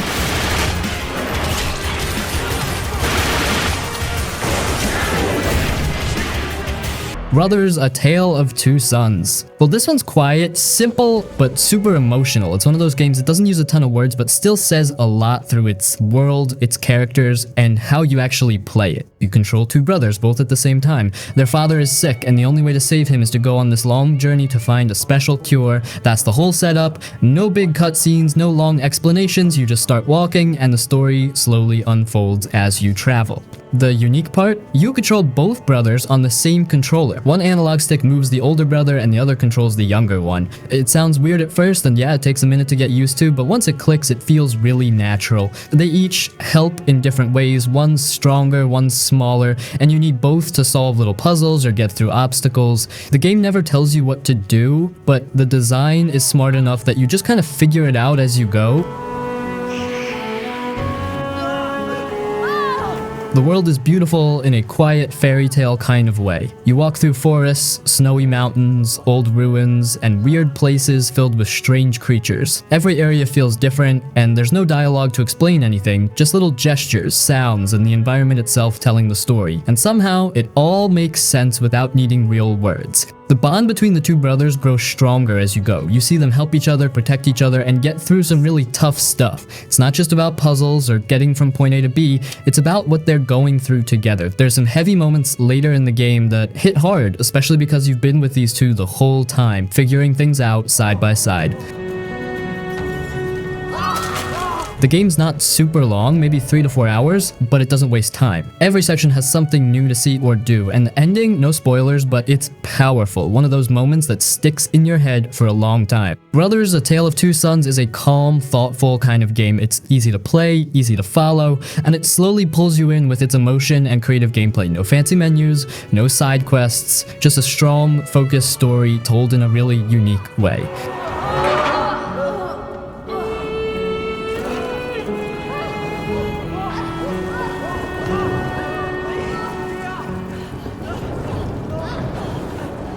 The Banner Saga. This one's like playing through a serious, slow-burning Viking storybook. It's got that heavy emotional tone right from the start, and it never really lets go. The world feels like it's falling apart, and you're just trying to hold things together the best you can. You're following a group of people, some warriors, some just families, as they travel across a frozen world that's slowly dying. The sun has stopped moving in the sky, these huge armored enemies called the Dredge are pushing in from the north, and everything feels like it's getting worse every day. It's all about survival, choices, and sacrifice. The game is split between two parts. First, there's the story and travel part where you manage your caravan. You're moving across snowy mountains and valleys, and along the way you've got to make tough decisions like who to trust, when to stop and rest, how to handle fights within your group, stuff like that. Every choice matters. You might lose people, you might run out of supplies, things can go bad fast if you're not careful. Then there's the turn-based combat, where you control your heroes on a grid. You've got archers, big axe-wielding giants, shield-bearers. Each one plays differently. Fights are all about strategy. It's not super fast or flashy, but it's smart. You've got to think about armor, strength, positioning, and losing a battle can really set you back. The visuals are super clean, everything's hand-drawn with this sharp 2D art style. It looks like an old-school animated movie. Not cartoony, just really bold and stylized. Every scene, every piece of the world has a lot of mood to it. The music's calm, but kind of sad too, which adds to the whole feeling that you're part of this long, hard journey where hope is starting to fade. There's not a ton of talking in the traditional voice-acted way. Most of the story is told through text and artwork, but it still feels personal, especially when you start to care about your characters and see how your decisions affect them. You can lose people permanently, and it's not always because you messed up in a fight. Sometimes it's just a tough choice with no good answer. The Banner Saga doesn't rush you. It lets you feel the weight of the world, and that's kind of what makes it special. You're leading a group of people through hard times, making choices that feel stressful but real. It's serious, it's focused, and it tells a strong story without needing to yell or go over the top. Why are we alive? gods are dead.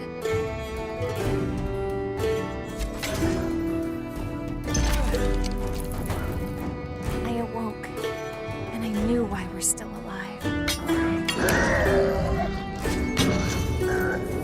Lake. This one's super chill. No combat, no pressure, no big drama. You play as Meredith Weiss, a woman who takes a break from her busy city job to come back to her small hometown and fill in for her dad as a mail carrier. Yeah, you're literally just driving around a quiet little lakeside town in the 80s, delivering mail and packages. That's the game. But it's more about the vibe than what you're doing. Each day, you hop in the mail truck, drive around this cozy place called Providence Oaks, and drop off letters. Along the way, you meet the people who live there. Old friends, new faces, some weird, some sweet, and you slowly get to know them just by talking. You make little choices in how you respond, who you spend time with, and whether you want to reconnect or just pass through.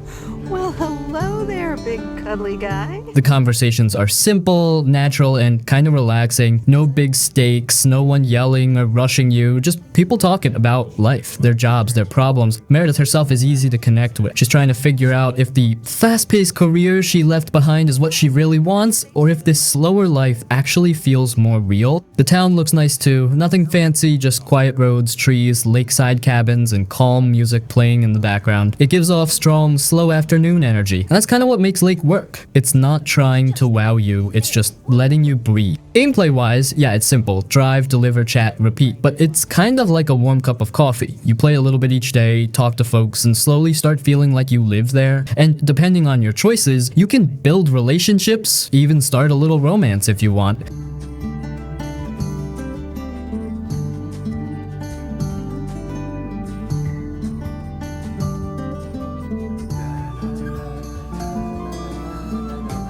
Firewatch. Firewatch is one of those games that just pulls you in with its vibe. It's not about action or puzzles. It's more about being in someone else's shoes for a while. You play as a guy named Henry, who takes a summer job as a fire lookout in the middle of a huge forest in Wyoming. He's out there alone in a wooden tower, miles away from anyone, just watching the trees and trying to get some peace. Henry's going through a lot. He's dealing with some personal stuff back home, stuff that's left him kind of broken, and this job is basically his way of escaping it. The only person he talks to is Delilah, another lookout who works in a tower way off in the distance. You never meet her face to face, but she's always talking to you through the radio. And that's really what the whole game is built on, the conversations between Henry and Delilah. Their back and forth is super real. You choose what Henry says, and depending on how you talk to her, you can keep things light and funny or get deep and serious. Some of the choices hit hard, especially when you start learning more about Henry's life and why he took the job. It's not a romance story, but there's real chemistry, and you start feeling like these are two people trying to figure themselves out just in the middle of nowhere. Why are you freaking out? I'm not freaking out. Good. The gameplay is simple. You walk through the woods, follow trails, use your map and compass, check out weird stuff like a broken fence, a missing backpack, or some strange signals coming from the trees. At first it all feels normal, peaceful even, but then the story slowly starts throwing in little bits of mystery and you're never quite sure what's real or if something darker is going on. Visually, the game looks amazing in a chill way. Big open skies, bright sunsets, firelight at night. It feels like you're out there, hiking alone with nothing but nature around you. The colors are warm and soft, and the forest changes with the time of day. You can almost feel the wind and hear the trees moving around you. The soundtrack only pops in during key moments, and it always hits the right mood. There's no combat, no enemies, no leveling up. You're just walking, exploring, and talking, but somehow it's super engaging. The way the story unfolds and how it all comes back to Henry and Delilah keeps you hooked the whole way. It only takes about 4 or 5 hours to finish, but it sticks with you way after. Firewatch is quiet, emotional, and kind of beautiful in its own way. It's about being alone, figuring out what matters, and just listening to someone who's also kind of lost. If you want a calm, story-driven game that feels like a good short movie with strong characters, this one's a solid pick. Nothing like this has ever happened before. Maybe I'm just losing my mind. I need you to feel safe out here. Well, I sure don't now.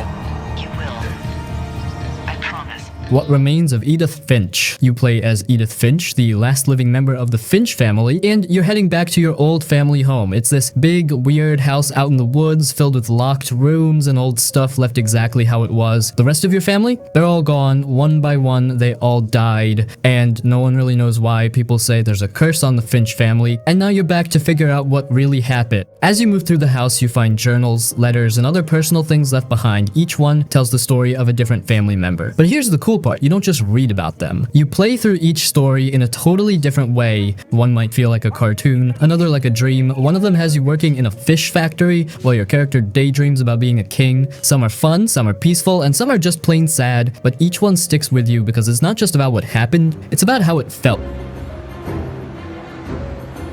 The way the game shows these stories is super creative. Words appear in the world as you walk, floating in the air or wrapping around objects. The camera moves in cool, unexpected ways. The whole thing feels like a short story collection. Each chapter is a different person, a different style, and a different mood. The house itself is full of detail. Every room tells you something about the person who lived there, and it feels like time just froze in those spaces. Nothing's explained directly, but you pick things up just by looking around. The music is soft and emotional, and the voice acting from Edith is calm, almost like she's reading from a journal. The game isn't long, maybe 2 hours, but it's packed with emotion. Some parts are sweet, some are heavy, some hit really hard out of nowhere, and by the end, it's not just about death or sadness, it's about memories, family, and how stories keep people alive in a way.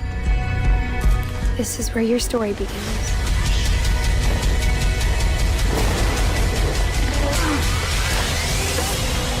Kena, Bridge of Spirits. Now this one feels like playing a Pixar movie, straight up. It's beautiful, it's smooth, and it's got heart. You play as Kena, a young spirit guide who helps lost souls move on. She's got a staff, some cool magic, and a bunch of tiny fuzzy creatures called the Rot that follow her around and help out. The story's emotional, but told in a calm, simple way. You're not saving the world or anything massive, it's more personal. Kena shows up in this mountain village where everything's kind of decayed and most of the people are long gone. The spirits left behind are stuck, haunted by pain or regret, and it's your job to help them let go. It's about healing, closure, and understanding what people went through, and that gives the game a softer, more thoughtful feel. Gameplay-wise, it's pretty straightforward but fun. You explore the world, solve light puzzles, do some platforming, and fight enemies. Combat feels kind of like a mix between light action games and Zelda. You've got quick attacks, a shield, a bow, and later on you unlock more powers. It's not super deep, but it feels smooth and satisfying, especially once you get the hang of dodging and timing your attack.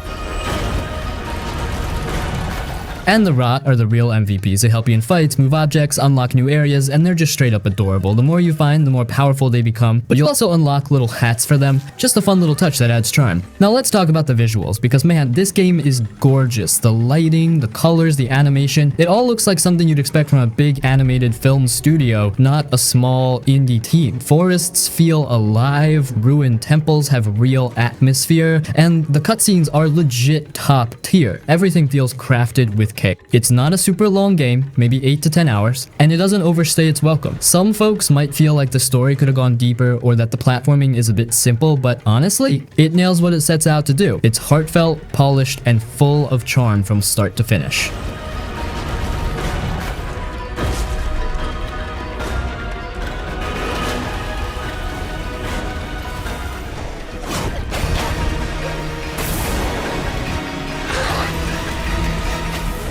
Red Faction Guerrilla.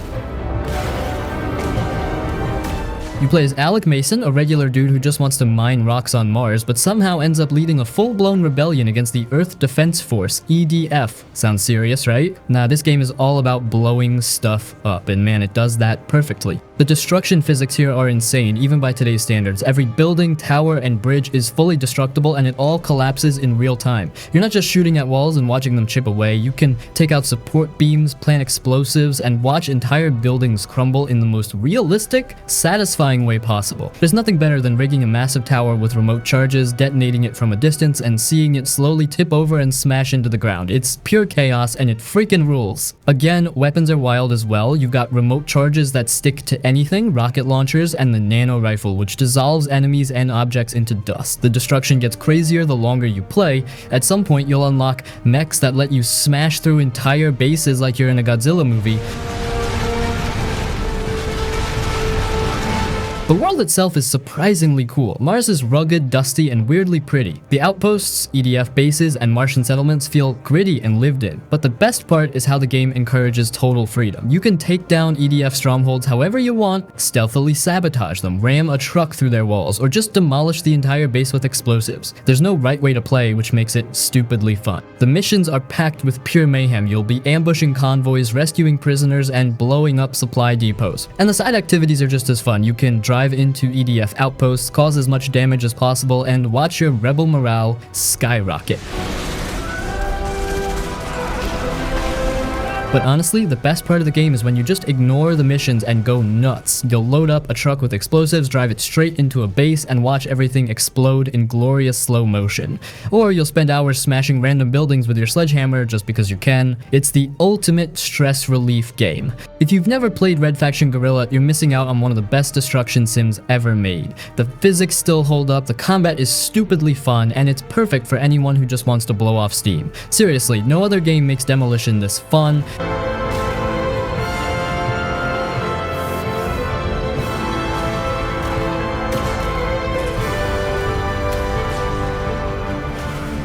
Prince of Persia: The Lost Crown. Man, Prince of Persia: The Lost Crown is such a cool revival for the series. You're playing as Sargon, a badass new hero, running, jumping, and slicing your way through this gorgeous mythological world. It's got that classic Prince of Persia platforming, wall running, climbing, and crazy flips, but everything feels faster and more fluid. It's like the old games, but they crank the energy up. The combat is where it really shines. You've got flashy moves, cool abilities, and fights that make you think a little without getting too frustrating. And those boss battles, so good. They're big, intense, and feel like a proper challenge, but you always want to keep going. Plus, the game throws in some Metroidvania vibes, so you're unlocking new areas, finding secrets, and getting stronger as you go. It keeps things interesting the whole time.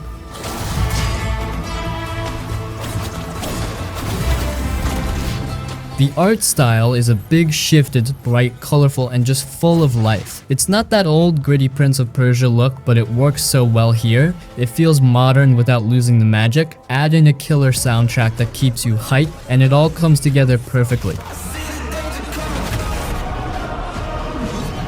If you've ever loved Prince of Persia, this one will feel like coming home. If you haven't, it's a great place to start. It's fun, fast, and packed with moments that'll make you grin. Don't sleep on it. It's proof this series still knows how to bring it. I will fulfill my destiny and save the kingdom. Banishers: Ghosts of New Eden.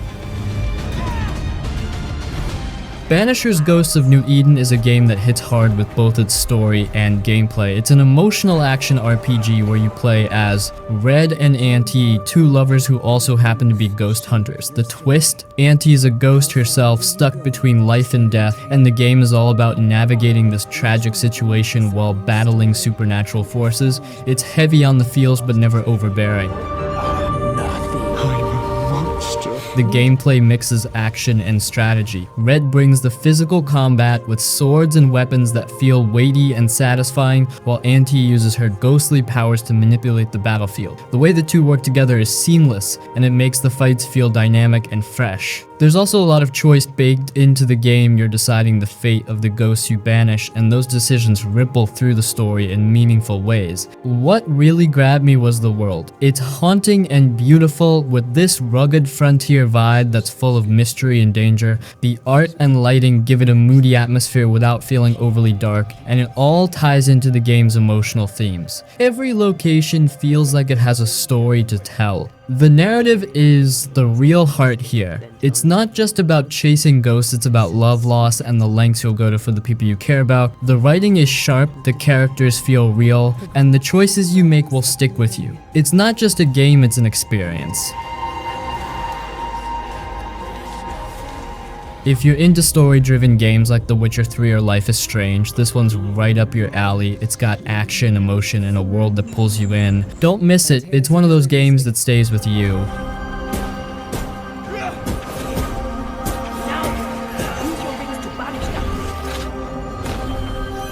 Nobody Wants to Die. It's flammable, or someone could have ignited it deliberately.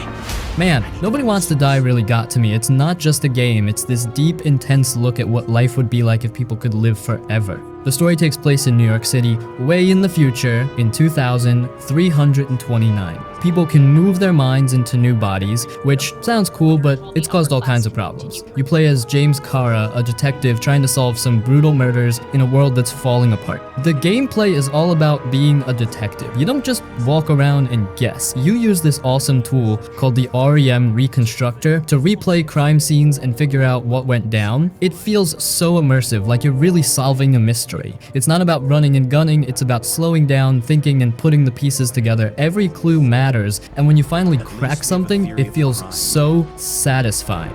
You're finally paying attention. What blew me away the most was the world. The city is just wow. It's dark, messy, and full of personality. Neon lights, crumbling buildings, and all these little details make it feel alive, even though it's clearly a mess. You can tell this world has a history, and exploring it feels like peeling back layers of a story. Even the sound design is top-notch. Sometimes it's quiet and creepy, other times it's tense and dramatic, keeping you on edge the whole time. The characters are another big part of what makes this game special. Everyone you meet has their own story, and they all feel so real. Some people are broken, some are trying to survive, and others make you question if immortality is even worth it. It's deep without being too complicated, and it really makes you think about what it means to be human. But I'll be honest, this isn't a fast or action-packed game. It takes its time, and the puzzles can be tricky. If you're looking for non-stop action, this might not be for you. But if you love stories and enjoy figuring things out, this game will stick with you. If you like games that make you think, like The Last of Us or This War of Mine, you'll love Nobody Wants to Die. It's emotional, clever, and stays in your head long after you're done playing. It's not just a game, it's an experience you don't want to miss. Omega code 112358. Suspected murder. The Technomancer.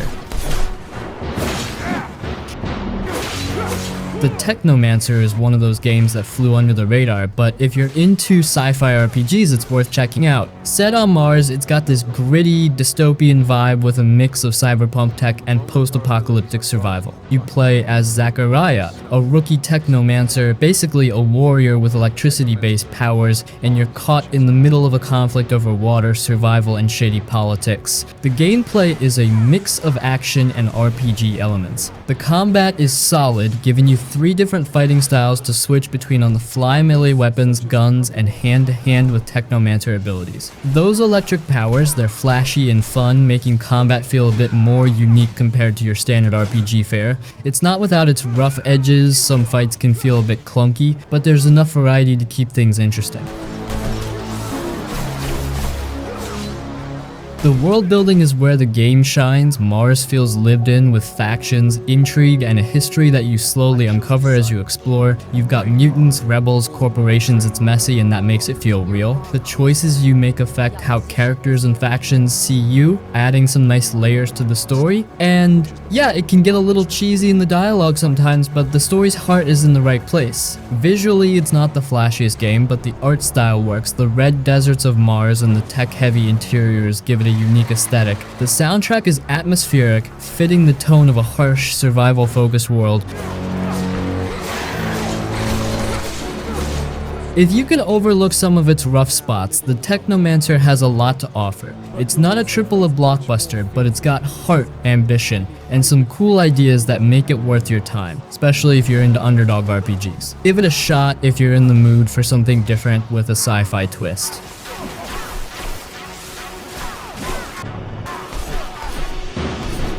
The Council. William, you dirty traitor. This game feels like it was made for people who love digging into layered stories and making tough decisions. It's part narrative adventure, part RPG, and it throws you into a mystery that only gets weirder the deeper you go. You play as Louis de Richet, a member of a secretive organization called the Golden Order, who's been summoned to an isolated mansion to find his missing mother. But this isn't just any mansion, it's hosted by Lord Mortimer, a man with way too many secrets, and the guests are some of the most influential figures of the late 18th century, like Napoleon and George Washington. The setup feels like the start of an Agatha Christie novel, but then it starts spiraling into supernatural territory in the best way. What makes the Council stand out is how it handles conversations and choices. It's not just about picking dialogue options, you have skills to upgrade like manipulation, linguistics, and occultism, which open up entirely different paths and interactions. Let's say you're good at politics, you can steer the conversation to get what you want, but if you lack the skill, you might stumble and reveal something you didn't mean to, Every choice feels like it matters, and the game doesn't hold your hand if you mess up. Excuse me, madam. I'm sure we've met before, but I don't remember. The story leans hard into conspiracy and the occult, and it does so with zero hesitation. What starts as a search for Louis's mother becomes this sprawling tale of secret societies, ancient artifacts, and power struggles that go way beyond politics. It's weird, ambitious, and filled with moments where you're not quite sure who to trust or if you can even trust yourself. Visually, the game has this old world elegance that fits its setting perfectly. The mansion is a character in itself, with its grand halls, hidden passages, and art dripping with symbolism. The character designs are distinctive, and while the animations can feel stiff at times, the visual style pulls you into its world. One of the coolest aspects is how it encourages replayability. Because of how skills work and the branching storylines, you can easily miss entire chunks of content on your first playthrough. It's not a game that just pretends your choices matter, they actually do, and they can lead to wildly different outcomes. The Council isn't afraid to take risks, and that's what makes it special. It's a game that keeps you thinking, second guessing, and wondering what's going to happen next. If you're into intricate narratives with a dose of the supernatural,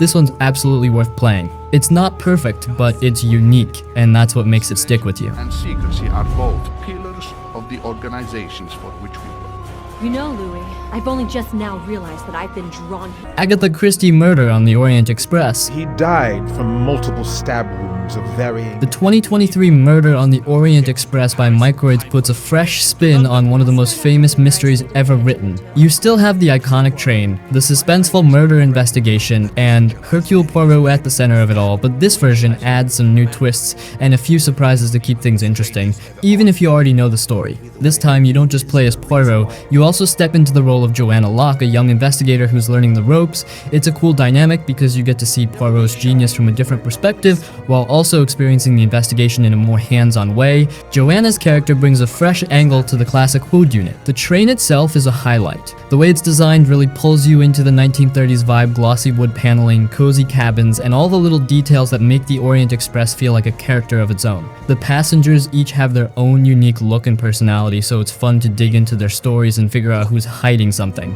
I have taken the liberty of ordering you your love. When it comes to gameplay, it's a mix of exploring, solving puzzles, and interrogating suspects. Poirot's mind maps let you piece together clues, and the puzzles are just the right level of challenge, not so hard that you'll be stuck for hours, but still satisfying when you figure them out. The interrogations are a highlight, especially when you catch someone in a lie or notice something they're not saying. The story sticks to the spirit of the original, but throws in a few curveballs to keep it fresh.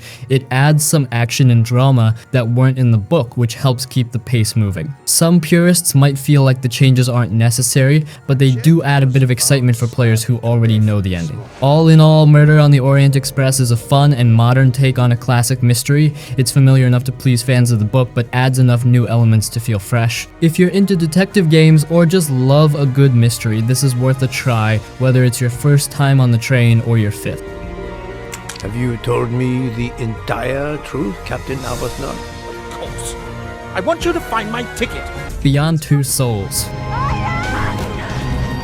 So tired. Beyond Two Souls is one of those games that people love to hate on, but honestly, I thought it was actually super interesting. It's not your usual action game, it's more like this emotional, mysterious journey through someone's life, with a little bit of supernatural weirdness thrown in, and if you're into heavy story-driven stuff like Detroit or Life is Strange, this one's totally worth checking out. You play as Jodie Holmes, a girl who's had this ghost-like thing attached to her since she was a kid. It's not really a ghost, it's called Aiden, and it follows her everywhere. Sometimes it protects her, sometimes it freaks out, sometimes it causes chaos, but it's always there and Jodie has to live with it. That's the whole game, really. Her life, from childhood to adulthood, all tied up with a strange connection. Stop it, Aiden. They don't give a shit if we break everything in this goddamn room. The way the game's told is kind of wild. The timeline jumps all over the place. One moment you're a little kid in a lab, the next you're homeless on the street, then suddenly you're on a military mission in some war zone. And yeah, that threw a lot of people off, but I kind of liked it. It made the whole story feel like a puzzle, like you're slowly figuring out who Jodie really is and what her deal is. Now the gameplay is pretty chill. You mostly walk around, interact with stuff, and make choices in conversations. There are a few action scenes where you have to dodge or fight using slow motion button prompts, and when you control Aiden, you can float around, pass through walls, move objects, or even possess people. It's not fast-paced or anything, but it keeps things interesting, especially with how different each chapter feels. And yeah, I get why some people didn't like it. It's not super deep in terms of gameplay, and the story gets a little messy near the end. Some folks thought it was too serious, too dramatic, or just kind of all over the place. But for me, that's what made it different. It's mysterious, emotional, and full of moments where you're just sitting there thinking, what the hell is going on, and where is this go? In a good way.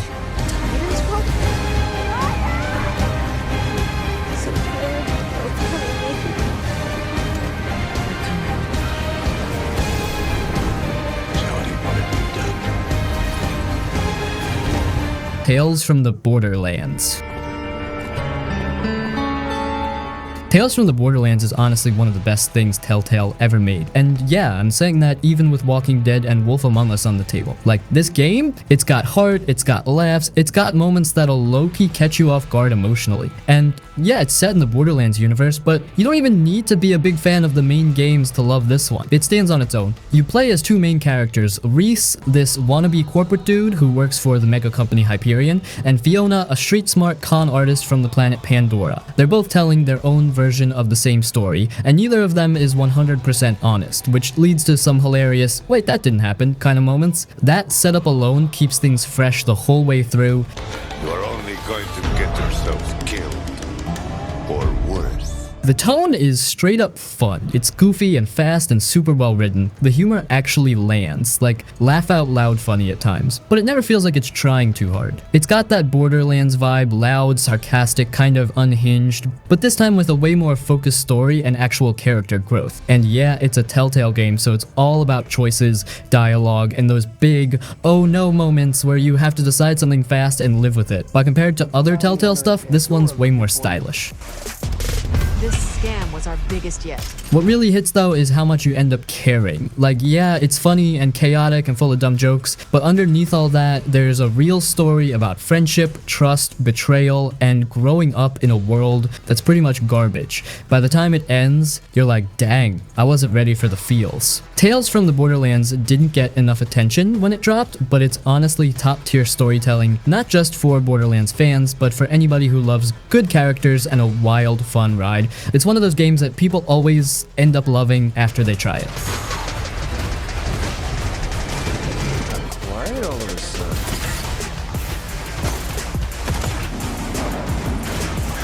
Oxenfree. Whore Island? Sounds a little different than what we're on. Why would you think I said Oxenfree is one of those quiet little games that sneaks up on you. Like, you go in thinking it's just a chill indie game about teens on an island, but then it turns into something way creepier, way weirder, and honestly kinda unforgettable. You play as Alex, this teenager heading to a small island with her friends for what's supposed to be a laid-back night of goofing off, talking trash, and maybe breaking some rules, but of course, stuff goes sideways fast. You mess with a weird radio signal, open some kind of creepy dimensional rift, and suddenly the whole island feels off. Like, the air's too quiet, time starts skipping, and dead things don't stay gone. It's not a jump scare kind of horror, it's more that slow, creepy, and kind of strange that messes with your head.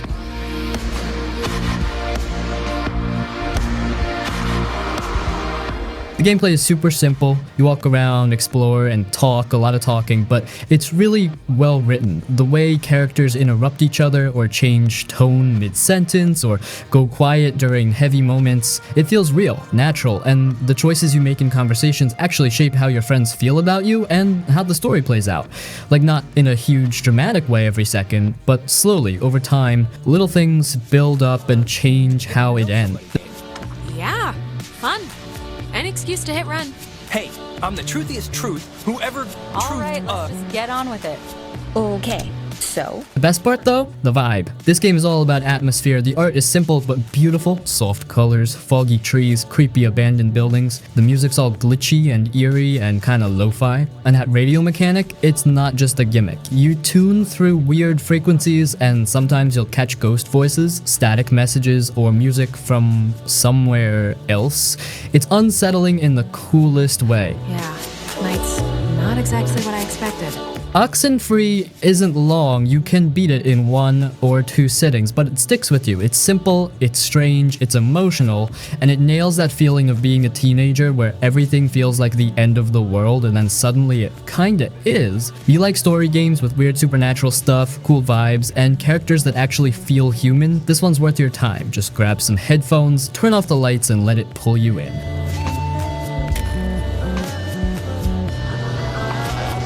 Stations that don't exist. Oh my god. As Dusk Falls. You can stick your gag order and your pen right up your ass. As Dusk Falls might look weird at first, like real weird. The characters don't move smooth like a regular game, it's kind of like a slideshow, like 2 frames per second. You'll probably be like, yo, is my game broken? But hear me out. Once you get into it, you stop caring about the way it looks, because the story totally pulls you in. This game is like playing a TV drama. It's got a strong story with messed up choices, family drama, crime stuff, and a bunch of emotional moments. It starts with a simple thing, 2 families crashing into each other after a robbery goes wrong. One family's just on a road trip, the other is desperate and makes a bad move, and then boom, hostage situation, secrets come out, stuff goes crazy real fast. You don't just play one person either, you swap between different characters, adults, teens, even kids. Sometimes you're trying to stay alive, sometimes you're trying to protect someone, sometimes you're just trying not to say the wrong thing, and the choices you make really matter. Like, people can live or die depending on what you do.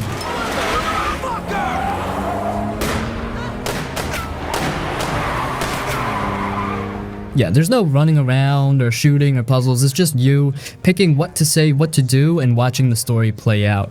But it works, and really interesting just after you get that jarring slideshow art style. So yeah, the animation's kinda janky and takes a minute to get used to, but if you like games like Life is Strange, Telltale's Walking Dead, or Heavy Rain, this one's absolutely worth your time. The story's strong, the choices matter, and by the end, you'll be thinking about everything you did. Give it a shot, just get past the weird look, and it'll grab you. Improvising. I'm not just gonna abandon you. Family means sacrifice. Vampyr. Vampyr is a game that definitely doesn't get enough credit, mostly because it's not a huge one, but it's got a lot going on if you pay attention. It came out in 2018 and was made by Dontnod, the same studio that did Life is Strange, so you can expect strong storytelling. The game is set in London right after World War I during the 1918 Spanish flu outbreak. The city feels sick and worn down. Streets are foggy, people are struggling to survive, and there's this constant feeling of tension and sadness. You play as Dr. Jonathan Reed, who's a proper doctor trying to help people, but then something happens and he becomes a vampire. So suddenly, you're balancing being a healer with being a predator, and that's what really makes the game stand out. Every choice you make has weight. If you feed on someone, that person dies, and it affects the entire district. Shops can close, rumors spread, and certain quests can vanish. You could spend time trying to cure people with medicine, or you could feed to get stronger quickly, but it comes at a real cost. The game forces you to think about morality in a way most games don't. You're not just picking dialogue options, you're deciding who lives and who dies, and that affects your character story and the city itself. Combat is simple at first, but it has depth. You use swords, daggers, and fists, plus vampire powers, like dashing, grappling, or teleporting behind enemies. Timing matters, dodging is key, and the powers let you mix up attacks in a way that keeps fights interesting without being overwhelming. It's not about grinding or crazy skill combos, it's about thinking strategically and using your abilities wisely. The game also has a very grounded story. Characters feel real, even small side characters. They have backstories, problems, and personalities, and sometimes their side quests are really small moments that stick with you emotionally. London itself is detailed without being overstuffed. It's atmospheric, but still playable. You can walk around, talk to people, and get little glimpses of life in a city recovering from war and disease. What makes Vampyr underrated is that it's not flashy. It doesn't have huge explosions, massive open worlds, or endless mindless collectibles. It's a slow, thoughtful experience that relies on storytelling, world building, and choices. It's a game where your actions feel meaningful, and you can feel the consequences of every decision. It's also kind of sad in a human way. You feel conflicted because you want to save people, but you also have to survive, and that tension never really goes away. If you like story-driven games where your decisions actually matter, or games with a dark but realistic vibe, Vampyr is definitely worth checking out. It's not perfect, the combat can feel a little stiff, and some quests are repetitive, but the world, the story, and the moral choices make it stick in your mind long after you've stopped playing. Submit to your hunger, and you, my child, their mortal enemy. Lost Judgment.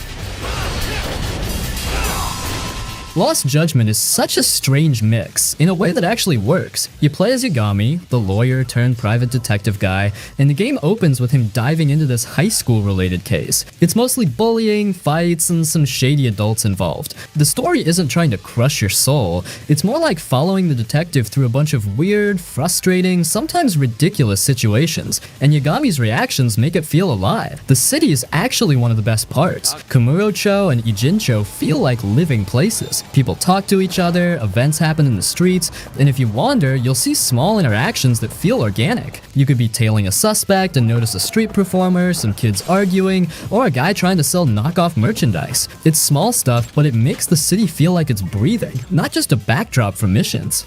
Combat is where Lost Judgment shines. Yagami has few fighting styles. One's smooth and technical, the other is rough and tumble brawling. You grab everything in the environment, pipes, signs, bottles, trash cans, and use it on enemies. Some fights are just one-on-one and fun because you can experiment with combos, but some are gang fights with like 10 people on the screen and it gets chaotic. I've had moments where I'm just dodging a crowd, swinging wildly, and somehow it works. The variety keeps it from getting repetitive, and switching styles mid-fight feels satisfying. Investigation sections are solid. You follow suspects, look through windows, check phones, talk to NPCs, read clues, and sometimes you have to connect dots in ways that feel clever. It's not brain-melting, but it's not just holding your hand either. And honestly, those detective sections balance out the combat perfectly. After a long fight, you can slow down, tail someone, listen in on conversations, and it feels like proper detective work. The side content is ridiculous, but in a fun way. Drone racing, mini-games, finding lost kids, optional fights, and weird little city events. None of it is forced. You can skip most of it, but it's there if you want to get distracted. I've spent hours just wandering the city, doing side missions, and laughing at the little absurdities the game throws at you. Like NPCs getting into arguments, or one kid asking you for help with some petty problem. The story itself is fine. Engaging, not too dark, not trying to be tragic life lesson heavy. Yagami interacts with high schoolers, adults, criminals, and the cases are messy, sometimes frustrating, sometimes funny. It keeps moving at a good pace. The game knows when to be serious and when to let you go off and do chaotic stuff in the city.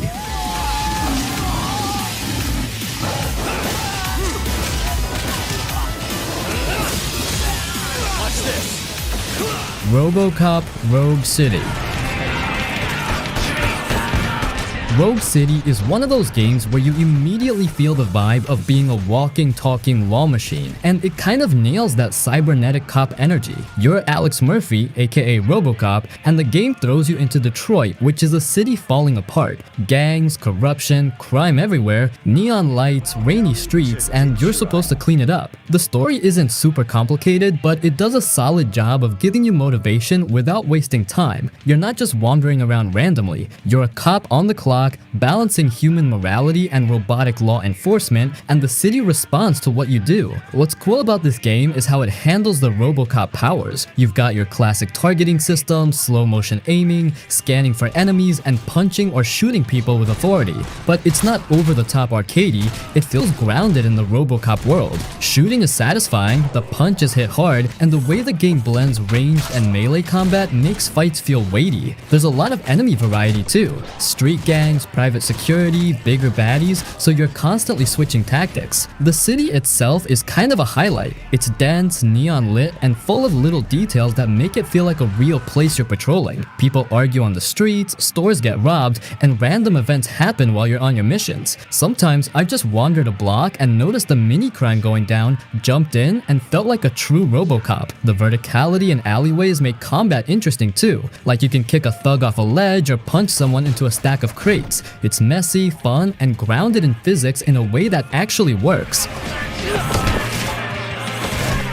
The story is solid, but not anything mind-blowing. It's mostly about crime in Detroit, a corporate conspiracy, and how far RoboCop can push the law while still trying to hold on to his humanity. There are moments where it hits that emotional RoboCop tone, Murphy remembering his human side, struggling with the rules, but it's not heavy-handed. It's enough to give the missions a little weight without slowing down the action. Side stuff is mostly optional, but it's fun. Patrolling the city, taking down small-time crimes, scanning environments, interrogating NPCs, it all adds layers to the world. And honestly, a lot of the joy comes from just experimenting with RoboCop's moves, kicking, shooting, or slowing down time to pick off a group of enemies strategically. There's a satisfying rhythm once you get into it. It's kind of underrated because it's not flashy like some AAA shooters, and a lot of people probably dismissed it for looking like a licensed game, but the world is solid, combat is weighty, missions are fun, and it nails the RoboCop vibe in a way that makes you feel like you are that cyborg cop walking through a city that's as chaotic and messy as he is. Some missions drag a little, some dialogue is cheesy, but overall, it's a really fun mix of detective-ish crime work and satisfying combat.